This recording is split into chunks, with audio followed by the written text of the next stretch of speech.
ಆಕಾಶವಾಣಿ ಹಾಸನ ದ್ವಿತೀಯ ಪಿಯುಸಿ ಪರೀಕ್ಷಾ ಸಿದ್ಧತೆ ನೇರ ಫೋನ್ ಇನ್ ಕಾರ್ಯಕ್ರಮ. ಇಂದಿನ ವಿಷಯ ಲೆಕ್ಕಶಾಸ್ತ್ರ, ಅಕೌಂಟೆನ್ಸಿ. ಭಾಗವಹಿಸುತ್ತಾರೆ ಆಲೂರಿನ ಸರ್ಕಾರಿ ಪದವಿ ಪೂರ್ವ ಕಾಲೇಜಿನ ಉಪನ್ಯಾಸಕರಾದ ಪೂಜಾ. ಕಾರ್ಯಕ್ರಮವನ್ನು ನಡೆಸಿಕೊಡುತ್ತಾರೆ ಸುಜಾತಾ ಎಫ್ ತಳ್ವಾರ್. ಎಲ್ಲ ಪ್ರೀತಿಯ ಕೇಳುಗರಿಗೆ ನಮಸ್ಕಾರ. ಇಂದಿನ ದ್ವಿತೀಯ ಪಿಯುಸಿ ಪರೀಕ್ಷಾ ಸಿದ್ಧತೆ ನೇರ ಫೋನ್ ಇನ್ ಕಾರ್ಯಕ್ರಮಕ್ಕೆ ಸ್ವಾಗತ. ಸ್ನೇಹಿತರೆ, ನಿಮ್ಮೆಲ್ಲರಿಗೂ ಈಗಾಗಲೇ ತಿಳಿದಿದೆ ಇಂದಿನ ಕಾರ್ಯಕ್ರಮದ ವಿಷಯ ಲೆಕ್ಕಶಾಸ್ತ್ರ, ಅಕೌಂಟೆನ್ಸಿ. ಈ ವಿಷಯಕ್ಕೆ ಸಂಬಂಧಪಟ್ಟ ಹಾಗೆ ಮಾಹಿತಿಯನ್ನು ಮಾಡಿಕೊಡ್ಲಿಕ್ಕೆ ಆಲೂರಿನ ಸರ್ಕಾರಿ ಪದವಿ ಪೂರ್ವ ಕಾಲೇಜಿನಲ್ಲಿ ಉಪನ್ಯಾಸಕರಾಗಿರುವ ಪೂಜಾ ಅವರು ನಮ್ಮ ಸ್ಟುಡಿಯೋಗೆ ಬಂದಿದ್ದಾರೆ. ಮೇಡಮ್ ನಮಸ್ತೆ. ನಮಸ್ತೆ ಮ್ಯಾಮ್. ಕಾರ್ಯಕ್ರಮಕ್ಕೆ ಸ್ವಾಗತ ತಮಗೆ. Thank you. ಅಕೌಂಟೆನ್ಸಿ ವಿಷಯಕ್ಕೆ ಸಂಬಂಧಪಟ್ಟ ಹಾಗೆ ಏನಾದರೂ ಸಲಹೆ ಸೂಚನೆಗಳು ಬೇಕಾದಲ್ಲಿ ಸಂಪರ್ಕಿಸಲು ದೂರವಾಣಿ ಸಂಖ್ಯೆಗಳನ್ನು ಮತ್ತೊಮ್ಮೆ ಹೇಳ್ತೀನಿ. 245258 ಮತ್ತೊಂದು 246289. ಹಾಸನದ ಹೊರಗಿನಿಂದ ಕರೆ ಮಾಡುವವರು 08172 ಈ ಸಂಖ್ಯೆಯನ್ನ ಸಂಪರ್ಕ ಮಾಡಬಹುದು. ಹಾಗೆ ರೇಡಿಯೋ ಸೆಟ್ ಇಲ್ಲದೆ ಇರೋರು ಮೊಬೈಲಲ್ಲಿ ರೇಡಿಯೋನ ಕೇಳಬಹುದು. ಗೂಗಲ್ನಲ್ಲಿ 102.2 ಟೈಪ್ ಮಾಡಿದ್ರೆ ಲೈವ್ ರೇಡಿಯೋ ಅಂತ ಬರುತ್ತೆ, ಅಲ್ಲಿ ಕೂಡ ಕೇಳಬಹುದು. ಹಾಗೆ ನ್ಯೂಸ್ ಆನ್ ಏರ್ ಆ್ಯಪ್ ಕೂಡ ಇದೆ, ಅಲ್ಲೂ ಕೂಡ ಹಾಸನ FM ಅನ್ನ ಕೇಳಬಹುದು ಅಂತ ಹೇಳ್ತಾ ಕಾರ್ಯಕ್ರಮ ಶುರು ಮಾಡೋಣ. ಈಗ ಲೆಕ್ಕಶಾಸ್ತ್ರ ವಿಷಯಕ್ಕೆ ಸಂಬಂಧಪಟ್ಟ ಹಾಗೆ ಕಳೆದ ವರ್ಷದ ಪ್ರಶ್ನೆ ಪತ್ರಿಕೆಗೂ ಈ ವರ್ಷದ ಪ್ರಶ್ನೆ ಪತ್ರಿಕೆಗೂ ಏನಾದರೂ ಬದಲಾವಣೆಗಳಿದೆಯಾ ಅನ್ನೋದನ್ನು ಗಮನಿಸಿ, ಮತ್ತೆ ಸ್ವರೂಪ ಹೇಗಿರುತ್ತೆ ಅನ್ನೋದನ್ನು ನೋಡೋಣ. ಓಕೆ. ಕಳೆದ ವರ್ಷದ ಪ್ರಶ್ನೆ ಪತ್ರಿಕೆಗೂ ಈ ವರ್ಷದ ಪ್ರಶ್ನೆ ಪತ್ರಿಕೆಗೂ ಅಷ್ಟೊಂದು ಡಿಫ್ರೆನ್ಸಸ್ ಏನೂ ಇಲ್ಲ. ಅಂದ್ರೆ ತುಂಬಾನೇ ಚೇಂಜಸ್ ಇಲ್ಲ, ಕೆಲವೊಂದು ಲಿಟ್ಲ್ ಬಿಟ್ ಚೇಂಜಸ್ ಅನ್ನ ಮಾಡಿದ್ದಾರೆ. ಅಂದ್ರೆ 2 ಮಾರ್ಕ್ಸ್ ಕ್ವಶನ್ಸ್ ಏನಿತ್ತು ಲಾಸ್ಟ್ ಇಯರ್ ಕೇಳ್ತಾ ಇದ್ದಂತ ಪಾಠನೇ ಈ ವರ್ಷನೂ ಕೇಳುವಂಥದ್ದಿಲ್ಲ, ಅಂದ್ರೆ ಬೇರೆ ಪಾಠಗಳನ್ನ ಆಡ್ ಮಾಡಿದ್ದಾರೆ. ಮೊದಲಿಗೆ ಇಲ್ಲಿ ಅಕೌಂಟೆನ್ಸಿ ಕ್ವಶನ್ ಪೇಪರ್ ಏನಿದೆ ಅದು ಒಟ್ಟಾರೆಯಾಗಿ 36 ಪ್ರಶ್ನೆಗಳನ್ನ ಒಳಗೊಂಡಿರುತ್ತೆ. Total number of questions 36 questions ಇರುತ್ತೆ. ಮತ್ತೆ ಈ ಕ್ವಶನ್ ಪೇಪರ್ ಏನಿದೆ ಒಟ್ಟು 132 ಅಂಕಗಳಿಗೆ ಇದನ್ನ ತಯಾರು ಮಾಡಿರುತ್ತೆ. ಈ 132 ಅಂಕಗಳಲ್ಲಿ ವಿದ್ಯಾರ್ಥಿಗಳು 80 ಅಂಕಗಳಿಗೆ ಉತ್ತರವನ್ನ ಬರೆದ್ರೆ ಸಾಕಾಗಿರುತ್ತೆ. ಮತ್ತೆ ಈ ಪ್ರಶ್ನೆ ಪತ್ರಿಕೆಯ ಸ್ವರೂಪ ಅಂತೇಳಿ ಬಂತಂದ್ರೆ ಮೇನ್ಲಿ ಅಂತಂದ್ರೆ 4 ಪಾರ್ಟ್ ಅನ್ನ ಒಳಗೊಂಡಿರುತ್ತೆ ಅಕೌಂಟೆನ್ಸಿ. ಆ 4 ಪಾರ್ಟ್ ಅಲ್ಲಿ part A, part B, part C and part D ಅನ್ನ ಒಳಗೊಂಡಿರುತ್ತೆ. ಪಾರ್ಟ್ ಎ ಏನಿದೆ ಅದು 1 ಮಾರ್ಕ್ಸ್ ಕ್ವಶನ್ಸ್ ಇರುತ್ತೆ ಕಂಪ್ಲೀಟ್ಲಿ. ಈ 1 ಮಾರ್ಕ್ಸ್ ಕ್ವಶನ್ ಏನಿದೆ ಪಾರ್ಟ್ ಎ ನ ಮತ್ತೆ ಏನ್ ಮಾಡಿದ್ದಾರೆ ಅಂದ್ರೆ 4 ಮೇನ್ ಆಗಿ ಡಿವೈಡ್ ಮಾಡಿದ್ದಾರೆ 1 ಮಾರ್ಕ್ಸ್ ಕ್ವಶನ್ಸ್. ಅದರಲ್ಲಿ first main multiple choice questions ನ ಕೇಳ್ತಾರೆ. ಮಲ್ಟಿಪಲ್ ಚಾಯ್ಸ್ ಕ್ವಶನ್ಸ್ ಏನಿದೆ ಒಟ್ಟು 5 ಪ್ರಶ್ನೆಗಳನ್ನ ಕೇಳ್ತಾರೆ. ವಿದ್ಯಾರ್ಥಿಗಳು 5 ಪ್ರಶ್ನೆಗಳಿಗೂ ಸಹ ಉತ್ತರವನ್ನ ಬರಿಬೇಕಾಗಿರುತ್ತೆ. ಮತ್ತೆ ಅದ್ರ ಜೊತೆಗೆ ಪ್ರತಿ ಪ್ರಶ್ನೆಗೂ ಕೂಡ 1 ಅಂಕವನ್ನ ಇಲ್ಲಿ ನಿಗದಿ ಮಾಡಿರ್ತಾರೆ. ಇದಾದ ನಂತರ ಅದರಲ್ಲೇ ಪಾರ್ಟ್ ಎ ನಲ್ಲೇ ಸೆಕೆಂಡ್ ಮೈನ್ ಬರುತ್ತೆ. Second main fill in the blanks ಅನ್ನ ಕೊಡ್ತಾರೆ. ಅದರಲ್ಲೂ ಸರಿಯಾದ ಉತ್ತರವನ್ನ ಆರಿಸಿ ಬರೆಯಿರಿ ಎನ್ನುವಂಥದ್ದು ಇರುತ್ತೆ. ಅದರಲ್ಲಿ ಉತ್ತರ ಏನಂತಂದ್ರೆ ಬ್ರಾಕೆಟ್ ಅಲ್ಲಿ ಅವರೇ ಉತ್ತರಗಳನ್ನ ಕೊಟ್ಟಿರ್ತಾರೆ. ವಿದ್ಯಾರ್ಥಿಗಳು ಯಾವ ಉತ್ತರ ಸರಿ ಇರುತ್ತಂತ ಉತ್ತರವನ್ನ ಆಯ್ಕೆ ಮಾಡಿ ಬರಿಬೇಕಾಗುತ್ತೆ. ಇದು ಕೂಡ 5 ಪ್ರಶ್ನೆಗಳನ್ನ ಒಳಗೊಂಡಿರುತ್ತೆ. 1 ಅಂಕ ಅಂದ್ರೆ ಪ್ರತಿ ಪ್ರಶ್ನೆಗೂ ಕೂಡ 1 ಅಂಕವನ್ನ ನಿಗದಿ ಮಾಡಿರ್ತಾರೆ. ಇದಾದ ನಂತರ ಬರುವಂತದ್ದು ಅದರಲ್ಲೇ ಥರ್ಡ್ ಮೇನ್ ಬಂದು ಮ್ಯಾಚ್ ದಿ ಫಾಲೋಯಿಂಗ್ ನ ಕೊಟ್ಟಿರ್ತಾರೆ. ಹೊಂದಿಸಿ ಬರೆಯಿರಿ. ಈ ಹೊಂದಿಸಿ ಬರೆಯಿರಿ ಕೂಡ ಅಷ್ಟೇ 5 ಪ್ರಶ್ನೆಗಳಿರುತ್ತೆ. 5 ಪ್ರಶ್ನೆಗಳಿಗೂ ಸಹ ವಿದ್ಯಾರ್ಥಿಗಳು ಉತ್ತರವನ್ನ ಬರೀಬೇಕು. ಮತ್ತೆ ಹೊಂದಿಸಿ ಬರೆಯಿರಿಯನ್ನ ಬರೀಬೇಕಾದ್ರೆ ಕ್ವಶನ್ ನಂಬರ್ 1 ಕೊಟ್ಟಿರ್ತಾರೆ. ಅಂದ್ರೆ 10 ಕ್ವಶನ್ ಆದ್ಮೇಲೆ ಕ್ವಶನ್ ನಂಬರ್ 11 ಅಂತ ಹೇಳಿ ಕೊಟ್ಟಿರ್ತಾರೆ. ಅದರಲ್ಲಿ ಮತ್ತೆ ABCDE ಅಂತೇಳಿ ಕ್ಲಾಸಿಫೈ ಮಾಡ್ತಾರೆ. ಅದರಿಂದ ವಿದ್ಯಾರ್ಥಿಗಳು ಪ್ರಶ್ನೆ ಪತ್ರಿಕೆ ಸಂಖ್ಯೆಯನ್ನ ನಮೂದಿಸಬೇಕಾದ್ರೂ ಸಹ 16 ಅಂತ ಹಾಕಿ ಬರೀತಾ ಹೋಗ್ಬೇಕು. ಅದಾದ್ಮೇಲೆ ಮತ್ತೆ 17, 18 ಅಂತ ಕಂಟಿನ್ಯೂ ಮಾಡಿದ್ರೆ ಅದು ತಪ್ಪಾಗಿರುತ್ತೆ. ಯಾಕಂತಂದ್ರೆ ಒಟ್ಟಾರೆಯಾಗಿ ಹೊಂದಿಸಿ ಬರೆಯಿರಿ ಏನಿದೆ ಕ್ವಶನ್ ನಂಬರ್ 1 ಮಾತ್ರ ಅದು ಒಳಗೊಂಡಿರುತ್ತೆ. ಇದಾದ್ಮೇಲೆ 4th ಮೇನ್ ಬರುವಂತದ್ದು ನಮಗೆ 1 ಪದ ಅಥವಾ 1 ವಾಕ್ಯದಲ್ಲಿ ಉತ್ತರಿಸಿ ಅಂತೇಳಿ ಪ್ರಶ್ನೆಗಳನ್ನ ಕೇಳ್ತಾರೆ. ಅಲ್ಲೂ ಕೂಡ ಒಟ್ಟು 5 ಪ್ರಶ್ನೆಗಳನ್ನ ಕೇಳಿರ್ತಾರೆ. 5 ಪ್ರಶ್ನೆಗಳು ಸಹ ವಿದ್ಯಾರ್ಥಿಗಳು ಉತ್ತರವನ್ನ ಬರೀಬೇಕಾಗಿರುತ್ತೆ. ಈ 1 ಅಂಕದ ಪ್ರಶ್ನೆಗಳು ಏನಿರುತ್ತೋ ಇದರಲ್ಲಿ ಯಾವುದೇ ಚಾಯ್ಸಸ್ ಇರೋದಿಲ್ಲ. ಅಂದ್ರೆ ಎಲ್ಲಾ ಪ್ರಶ್ನೆಗಳಿಗೂ ಸಹ ವಿದ್ಯಾರ್ಥಿಗಳು ಉತ್ತರವನ್ನ ಬರೀಲೇಬೇಕು 1 ಅಂಕದ ಪ್ರಶ್ನೆಗಳಿಗೆ. ಇದಾದ್ಮೇಲೆ ಪಾರ್ಟ್ ಬಿ ಬರುತ್ತೆ. ಪಾರ್ಟ್ ಬಿ ನಲ್ಲಿ 2 ಅಂಕದ ಪ್ರಶ್ನೆಗಳನ್ನ ಅವರು ಕೇಳಿರ್ತಾರೆ. ಈ 2 ಅಂಕದ ಪ್ರಶ್ನೆಗಳೇನಿದೆ ಒಟ್ಟಾರೆಯಾಗಿ 5 ಪ್ರಶ್ನೆಗಳನ್ನ ಕೇಳಿರ್ತಾರೆ. 5 ಪ್ರಶ್ನೆಗಳಿಗೂ ಉತ್ತರ ಬರೆಯುವಂತ ಅಗತ್ಯ ಇಲ್ಲ. ಅವರು 3 ಪ್ರಶ್ನೆಗಳಿಗೆ ಉತ್ತರವನ್ನ ಬರೆದ್ರೆ ಸಾಕಾಗುತ್ತೆ. ಮತ್ತೆ ಅದ್ರ ಜೊತೆಗೆ ಈ 2 ಅಂಕದ ಪ್ರಶ್ನೆಗಳು ಏನಿರುತ್ತೋ ಅದನ್ನ ಒಟ್ಟವರು 3 ಪ್ರಶ್ನೆಗಳಿಗೆ ಮಾತ್ರ ಉತ್ತರವನ್ನ ಬರೆಯಬೇಕಾಗಿರುತ್ತೆ. ಅದಾದ್ಮೇಲೆ ಪಾರ್ಟ್ ಸಿ ಬರುತ್ತೆ. ಈ ಪಾರ್ಟ್ ಸಿ ಏನಿದೆ 6 ಅಂಕದ ಪ್ರಶ್ನೆಗಳಿರುತ್ತೆ. ನಾವು ಪಾರ್ಟ್ ಎ ಮತ್ತೆ ಪಾರ್ಟ್ ಬಿ ಏನಿತ್ತದ್ರಲ್ಲಿ ಥಿಯರಿನ ನೋಡ್ತಾ ಬರ್ತೀವಿ ಅಕೌಂಟೆನ್ಸಿ. ಪಾರ್ಟ್ ಸಿ ಮತ್ತೆ ಪಾರ್ಟ್ ಡಿ ಏನಿದೆ ಇದು ಲೆಕ್ಕಗಳನ್ನ ಒಳಗೊಂಡಿರುತ್ತೆ. 6 ಅಂಕದ ಪ್ರಶ್ನೆಗಳು ಲೆಕ್ಕಗಳೇ ಆಗಿರ್ತವೆ. ಒಟ್ಟು 5 ಪ್ರಶ್ನೆಗಳನ್ನ ನೀಡಿರ್ತಾರೆ. 5 ಪ್ರಶ್ನೆಗಳಲ್ಲಿ ವಿದ್ಯಾರ್ಥಿಗಳು 3 ಪ್ರಶ್ನೆಗಳಿಗೆ ಉತ್ತರವನ್ನ ಬರೆದ್ರೆ ಸಾಕಾಗುತ್ತೆ. 3 ಪ್ರಶ್ನೆಗಳಿಗೆ ಉತ್ತರ ಬರೆದಾದ ನಂತರ ಇರುವಂತದ್ದು ಪಾರ್ಟ್ ಡಿ ಇರುತ್ತೆ. ಈ ಪಾರ್ಟ್ ಡಿ ಏನಿದೆ ಇದರಲ್ಲಿ 12 ಅಂಕದ ಪ್ರಶ್ನೆಗಳನ್ನ ಕೇಳಿರ್ತಾರೆ. 12 ಅಂಕದ 6 ಪ್ರಶ್ನೆಗಳನ್ನ ಕೇಳಿರ್ತಾರೆ. ಈ 6 ಪ್ರಶ್ನೆಗಳಲ್ಲಿ ವಿದ್ಯಾರ್ಥಿಗಳು 3 ಪ್ರಶ್ನೆಗಳಿಗೆ ಉತ್ತರವನ್ನ ಬರೆದ್ರೆ ಸಾಕಾಗುತ್ತೆ. ಈ ರೀತಿಯಾಗಿ ಕ್ವಶನ್ ಪೇಪರ್ ಪ್ಯಾಟರ್ನ್ ಇರುವಂತದ್ದು. ಒಟ್ಟು 4 ವಿಭಾಗಗಳನ್ನ ಒಳಗೊಂಡಿದೆ ಕ್ವಶನ್ ಪೇಪರ್ ಪ್ಯಾಟರ್ನ್. ಈಗ ಕಳೆದ ವರ್ಷದಲ್ಲಿ 3 ಗಂಟೆ 15 ನಿಮಿಷ ಹೌದು ಕಾಲಾವಕಾಶ ಇತ್ತು. ಆದ್ರೆ ಈ ಬಾರಿ ಏನ್ ಮಾಡಿದ್ದಾರೆ ಅಂದ್ರೆ 3 ಗಂಟೆಗಳಷ್ಟೇ ಅವಕಾಶವನ್ನ ನೀಡಿದ್ದಾರೆ. ಅಂದ್ರೆ ಕಳೆದ ಬಾರಿ ಎಲ್ಲ 15 ನಿಮಿಷ ವಿದ್ಯಾರ್ಥಿಗಳಿಗೆ ಪ್ರಶ್ನೆ ಪತ್ರಿಕೆಯನ್ನು ಓದ್ಲಿಕ್ಕೆ ಅವಕಾಶ ಇರ್ತಿತ್ತು. 3 ಗಂಟೆಗಳ ಅವಧಿಯಲ್ಲಿ ಅವರಿಗೆ ಅದಕ್ಕೆ ಉತ್ತರವನ್ನ ಬರೆಯೋದಕ್ಕೆ ಅವಕಾಶ ನೀಡ್ತಾ ಇದ್ರು. ಆದ್ರೆ ಈ ಬಾರಿ ಏನ್ ಮಾಡಿದ್ದಾರೆ ಅಂತಂದ್ರೆ ಒಟ್ಟಾರೆಯಾಗಿ 3 ಗಂಟೆಗಳ ಅವಕಾಶವನ್ನ ಅವರು ನೀಡಿದ್ದಾರೆ. ಅಂದ್ರೆ ಅದ್ರಲ್ಲಿ ಆ 3 ಗಂಟೆನಲ್ಲೇ 15 ನಿಮಿಷ ಪ್ರಶ್ನೆ ಪತ್ರಿಕೆಯನ್ನು ಓದ್ಬೇಕು. ಇನ್ನುಳಿದಂತ 2 ಗಂಟೆ 45 ನಿಮಿಷ ಏನಿರುತ್ತೆ ಸಮಯ, ಆ ಕಾಲಾವಕಾಶದಲ್ಲಿ ಅವರು ಉತ್ತರವನ್ನ ಬರಿಬೇಕಾಗಿರುತ್ತೆ. ಯಾಕಂದ್ರೆ ಪ್ರಶ್ನೆಗಳ ಸಂಖ್ಯೆ ಕಡಿಮೆ ಮಾಡಿದ್ದಾರೆ. ಇಲ್ಲ, ಪ್ರಶ್ನೆಗಳ ಸಂಖ್ಯೆ ಅಕೌಂಟೆನ್ಸಿನಲ್ಲಿ ಅದಷ್ಟೇ ಇದೆ. ಅಂದ್ರೆ ಬಿಫೋರ್ ಲಾಸ್ಟ್ ಇಯರ್ ಏನಾಯ್ತು ಅಂದ್ರೆ 80 ಮತ್ತೆ 20 ಪ್ಯಾಟರ್ನ್ ನ ತರ್ತಾರೆ. ಅಂದ್ರೆ ಅದಕ್ಕಿಂತ ಮುಂಚೆ ಏನಾಗ್ತಿತ್ತು, ಒಟ್ಟಾರೆಯಾಗಿ 100 ಅಂಕಗಳಿಗೆ ವಿದ್ಯಾರ್ಥಿಗಳು ಬರೀತಾ ಇದ್ರು. ಹಿಂದಿನ ವರ್ಷದಿಂದ ಏನ್ ಮಾಡ್ತಾ ಇದ್ದಾರೆ 80-20 ಅಂದ್ರೆ ಇಂಟರ್ನಲ್ ಅಸೆಸ್ಮೆಂಟ್ ಗೆ 20 ಮಾರ್ಕ್ಸ್ ಹೋಗ್ತಾ ಇರುತ್ತೆ. ಇನ್ನು 80ಕ್ಕೆ ಮಾತ್ರ ಅವರು ಉತ್ತರವನ್ನ ಬರೀತಾ ಇರ್ತಾರೆ. ಅದರಿಂದ ಈ ವರ್ಷ ಅವರು 100 ಅಂಕಗಳಿಗೆ ಬರೆಯೋದಿಲ್ಲ, ಬದಲಿಗೆ 80 ಅಂಕಗಳಿಗೆ ಬರೆಯೋದ್ರಿಂದ 15 ನಿಮಿಷ ಕಾಲಾವಕಾಶ ಏನಿತ್ತು ಅದನ್ನ ಕಡಿತ ಮಾಡಿದ್ದಾರೆ.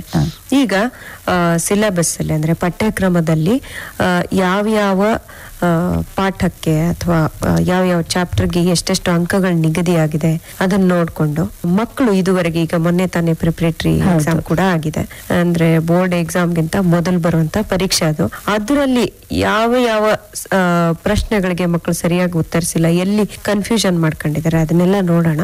ಮೊದಲು ಈಗ ವೇಟೇಜ್ ನೋಡೋಣ. ಓಕೆ, ವೇಟೇಜ್ ಅಂತ ಹೇಳಿ ಬಂದಾಗ ಅಕೌಂಟೆನ್ಸಿನಲ್ಲಿ 2 ಪಾರ್ಟ್ಗಳನ್ನ ನಾವು ನೋಡ್ತೀವಿ. ಅಕೌಂಟೆನ್ಸಿ ಹೋಲ್ ಸಿಲೆಬಸ್ ಏನಿದೆ, ಪಾರ್ಟ್ 1 ಮತ್ತೆ ಪಾರ್ಟ್ 2 ಇದೆ.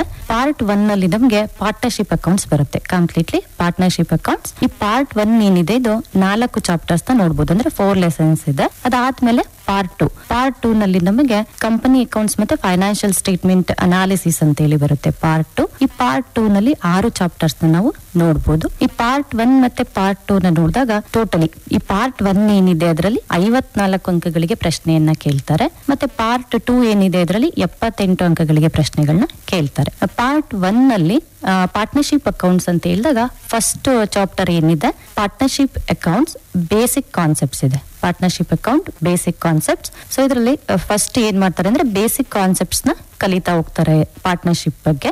ಸೊ ಇದಾದ ನಂತರ ಈ ಪಾಠ ಏನಿದೆ ಅದರಲ್ಲಿ ಒಟ್ಟು 10 ಅಂಕಗಳಿಗೆ ಪ್ರಶ್ನೆಗಳನ್ನ ಕೇಳ್ತಾರೆ. ಫಸ್ಟ್ ಚಾಪ್ಟರ್ ಏನಿದೆ ಇದರಲ್ಲಿ 10 ಅಂಕಗಳಿಗೆ ಪ್ರಶ್ನೆಗಳನ್ನ ಕೇಳ್ತಾರೆ.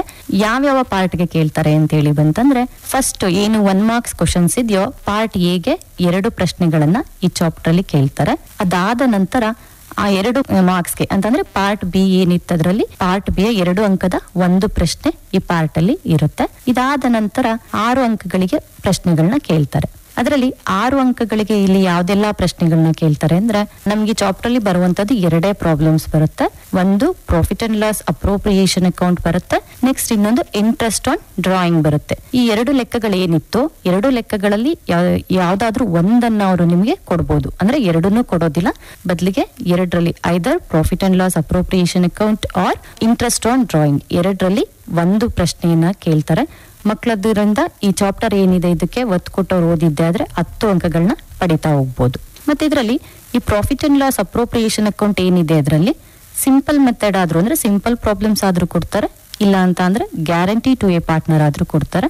ಮತ್ತೆ ಅದು ಯಾವುದೇ ಪ್ರಾಬ್ಲಮ್ ನ ಕೊಟ್ಟರು ಕೂಡ ಅವರು 5 ಟ್ರಾನ್ಸಾಕ್ಷನ್ಸ್ ನ ಕೊಟ್ಟಿರ್ತಾರೆ ಅಷ್ಟೇ, 4 to 5 ಟ್ರಾನ್ಸಾಕ್ಷನ್ಸ್ ಅಷ್ಟೇ ಇರುತ್ತೆ. ಅದರಿಂದ ಈ ಲೆಕ್ಕವನ್ನ ಮಕ್ಕಳು ಈಸಿಯಾಗಿ ಕಲಿತಾ ಹೋಗ್ಬೋದು. ಅದ್ರ ಜೊತೆಗೆ ಇಂಟ್ರೆಸ್ಟ್ ಆನ್ ಡ್ರಾಯಿಂಗ್ಸ್ ಏನಿದೆ ಅದು ಕೂಡ ಅಷ್ಟೇನೆ. ಈ ಇಂಟ್ರೆಸ್ಟ್ ಆನ್ ಡ್ರಾಯಿಂಗ್ಸ್ ಕೂಡ ಪ್ರಾಡಕ್ಟ್ ಮೆಥಡ್ ಅಥವಾ ಆವರೇಜ್ ಪೀರಿಯಡ್ ಮೆಥಡ್ ಅನ್ನ ಕೇಳ್ತಾರೆ. So interest on drawings amount ಏನಿರುತ್ತೆ, ಡಿಫ್ರೆಂಟ್ ಇಂಟರ್ವಲ್ಸ್ ಅಲ್ಲಿ ಡಿಫ್ರೆಂಟ್ ಅಮೌಂಟ್ ಅನ್ನ ವಿಡ್ರಾಲ್ ಮಾಡ್ತಾ ಇದ್ದಾರೆ ಪಾರ್ಟ್ನರ್ ಅಂತ ಹೇಳಿದ್ರೆ ಅದು ಪ್ರಾಡಕ್ಟ್ ಮೆಥಡ್ ಅನ್ನ ಚೂಸ್ ಮಾಡ್ತಾರೆ. ಅದೇ ರೀತಿ ಸೇಮ್ ಅಮೌಂಟ್, ಫಾರ್ ಎಕ್ಸಾಂಪಲ್ ಇವಾಗ ಈಚ್ ಮಂತ್, ಓಕೆನಾ, beginning of the each month R ending of the each month ಈ ರೀತಿ ಇದ್ದಾಗ ಸೇಮ್ ಅಮೌಂಟ್ ನ ವಿಡ್ರಾಲ್ ಮಾಡ್ತಿದ್ದಾರೆ ಪಾರ್ಟ್ನರ್ ಅಂತ ಹೇಳಿದ್ರೆ ಆವರೇಜ್ ಪೀರಿಯಡ್ ಮೆಥಡ್ ಅನ್ನ ಬಳಕೆ ಮಾಡ್ಕೊಳ್ತಾರೆ. ಇಲ್ಲಿ ಇಬ್ರು ಪಾರ್ಟ್ನರ್ ಕೊಟ್ಟರು ಯಾವ್ದಾದ್ರು ಒಬ್ಬ ಪಾರ್ಟ್ನರ್ ಮಾತ್ರ ಏನ್ ಮಾಡ್ಬೇಕು, ಇಂಟ್ರೆಸ್ಟ್ ಆನ್ ಡ್ರಾಯಿಂಗ್ಸ್ ನ ಫೈಂಡ್ ಔಟ್ ಮಾಡ್ಬೇಕಾಗಿರುತ್ತೆ. ಸೊ ಈ ಪಾಠ ಏನಿದೆ ಇದರಲ್ಲಿ 6 ಮಾರ್ಕ್ಸ್ಗೆ ಒಂದು ಪ್ರಾಬ್ಲಮ್ ಕಂಪಲ್ಸರಿ ಇದ್ದೇ ಇರುತ್ತೆ. ಮಕ್ಕಳು ಕೂಡ ಈ ಲೆಕ್ಕಗಳು ಏನಿದೆ ಇದನ್ನ ಈಸಿಯಾಗಿ ಕಲಿಬಹುದು, ಯಾವುದೇ ರೀತಿಯಾದಂತ ಕನ್ಫ್ಯೂಷನ್ಸ್ ಇಲ್ದೇನೆ. ಇದಾದ ನಂತರ ನಮಗೆ ಬರುವಂತದ್ದು ಸೆಕೆಂಡ್ ಚಾಪ್ಟರ್ ಇರುವಂತದ್ದು reconstitution of partnership for admission of a partner ಬರುತ್ತೆ, ಸೆಕೆಂಡ್ ಚಾಪ್ಟರ್. ಅದ್ರ ಜೊತೆಗೆ ಇದರಲ್ಲೇನೆ ನೆಕ್ಸ್ಟ್ ಚಾಪ್ಟರ್ 3ನೇ ಚಾಪ್ಟರ್ ಬರುತ್ತೆ. ಇದರಲ್ಲೂ ಕೂಡ retirement or death of a partner ಬರುತ್ತೆ. ಇದೆರಡು ಪ್ರಾಬ್ಲಮ್ಸ್ ಅಥವಾ ಈ 2 ಚಾಪ್ಟರ್ಸ್ ಏನಿದೆ, 2 ಚಾಪ್ಟರ್ಸ್ ಅಲ್ಲೂ ಕೂಡ ಏನ್ ಮಾಡ್ತಾರೆ ಅಂತ ಅಂದ್ರೆ 12 ಮಾರ್ಕ್ಸ್ಗೆ 2 ಚಾಪ್ಟರ್ ಅಲ್ಲಿ ಯಾವ್ದಾದ್ರು ಒಂದು ಪ್ರಶ್ನೆಯನ್ನ ಕೇಳ್ತಾರೆ. ಐದರ್ ಅಡ್ಮಿಷನ್ ನ ಕೇಳ್ತಾರೆ ಆರ್ ರಿಟೈರ್ಮೆಂಟ್ ಅನ್ನ ಕೇಳ್ತಾರೆ. ಅಂದ್ರೆ 2 ಲೆಕ್ಕಗಳು ಕೂಡ ಸಿಮಿಲರ್ ಇರುತ್ತೆ, ತುಂಬಾ ಚೇಂಜಸ್ ಏನಿರೋದಿಲ್ಲ. ಮಕ್ಕಳು admission of A partnership problem ನ ಪ್ರಿಪೇರ್ ಅಂದ್ರೆ ಸಾಲ್ವ್ ಮಾಡಿದ್ರು ಕೂಡ ಅವರು revaluation account, partners capital account and balance sheet ಇದನ್ನೇ ಪ್ರಿಪೇರ್ ಮಾಡಬೇಕು. ರಿಟೈರ್ಮೆಂಟ್ ಅಲ್ಲೂ ಕೂಡ revaluation account, partners capital account and balance sheet ಅನ್ನೇ ಪ್ರಿಪೇರ್ ಮಾಡಬೇಕು. ಬಟ್ ಇದರಲ್ಲಿ ಗುಡ್ ವಿಲ್ ಡಿಸ್ಟ್ರಿಬ್ಯೂಷನ್ ಇರ್ಬೋದು ಅಥವಾ ಪ್ರಾಫಿಟ್ ಅಂಡ್ ಲಾಸ್ ಏನಿರುತ್ತೆ, ಪ್ರಾಫಿಟ್ ಮತ್ತೆ ಲಾಸ್ ಅನ್ನ ಡಿಸ್ಟ್ರಿಬ್ಯೂಷನ್ ಮಾಡೋದ್ರಲ್ಲಿ ಸ್ವಲ್ಪ ಚೇಂಜಸ್ ಬರುತ್ತೆ. ಅದನ್ನ ನೋಡ್ಕೊಂಡ್ರೆ 2 ಕೂಡ ಅಟೆಂಡ್ ಮಾಡಬಹುದು. ಒಟ್ಟಾರೆಯಾಗಿ ನಮಗೆ ಈ ಸೆಕೆಂಡ್ ಚಾಪ್ಟರ್ ಏನಿದೆ ಅಡ್ಮಿಷನ್, ಇದರಲ್ಲಿ 14 ಅಂಕಗಳಿಗೆ ಪ್ರಶ್ನೆಗಳನ್ನ ಕೇಳ್ತಾರೆ. 14 ಅಂಕಗಳಿಂದ 12 ಮಾರ್ಕ್ಸ್ಗೆ ಒಂದು ಪ್ರಾಬ್ಲಮ್ ಇರುತ್ತೆ, ಮತ್ತೆ 1 ಮಾರ್ಕ್ಸ್ಗೆ 2 ಥಿಯರಿ ಕ್ವಶನ್ಸ್ ನ ಕೇಳ್ತಾರೆ ಪಾರ್ಟ್ ಎಗೆ.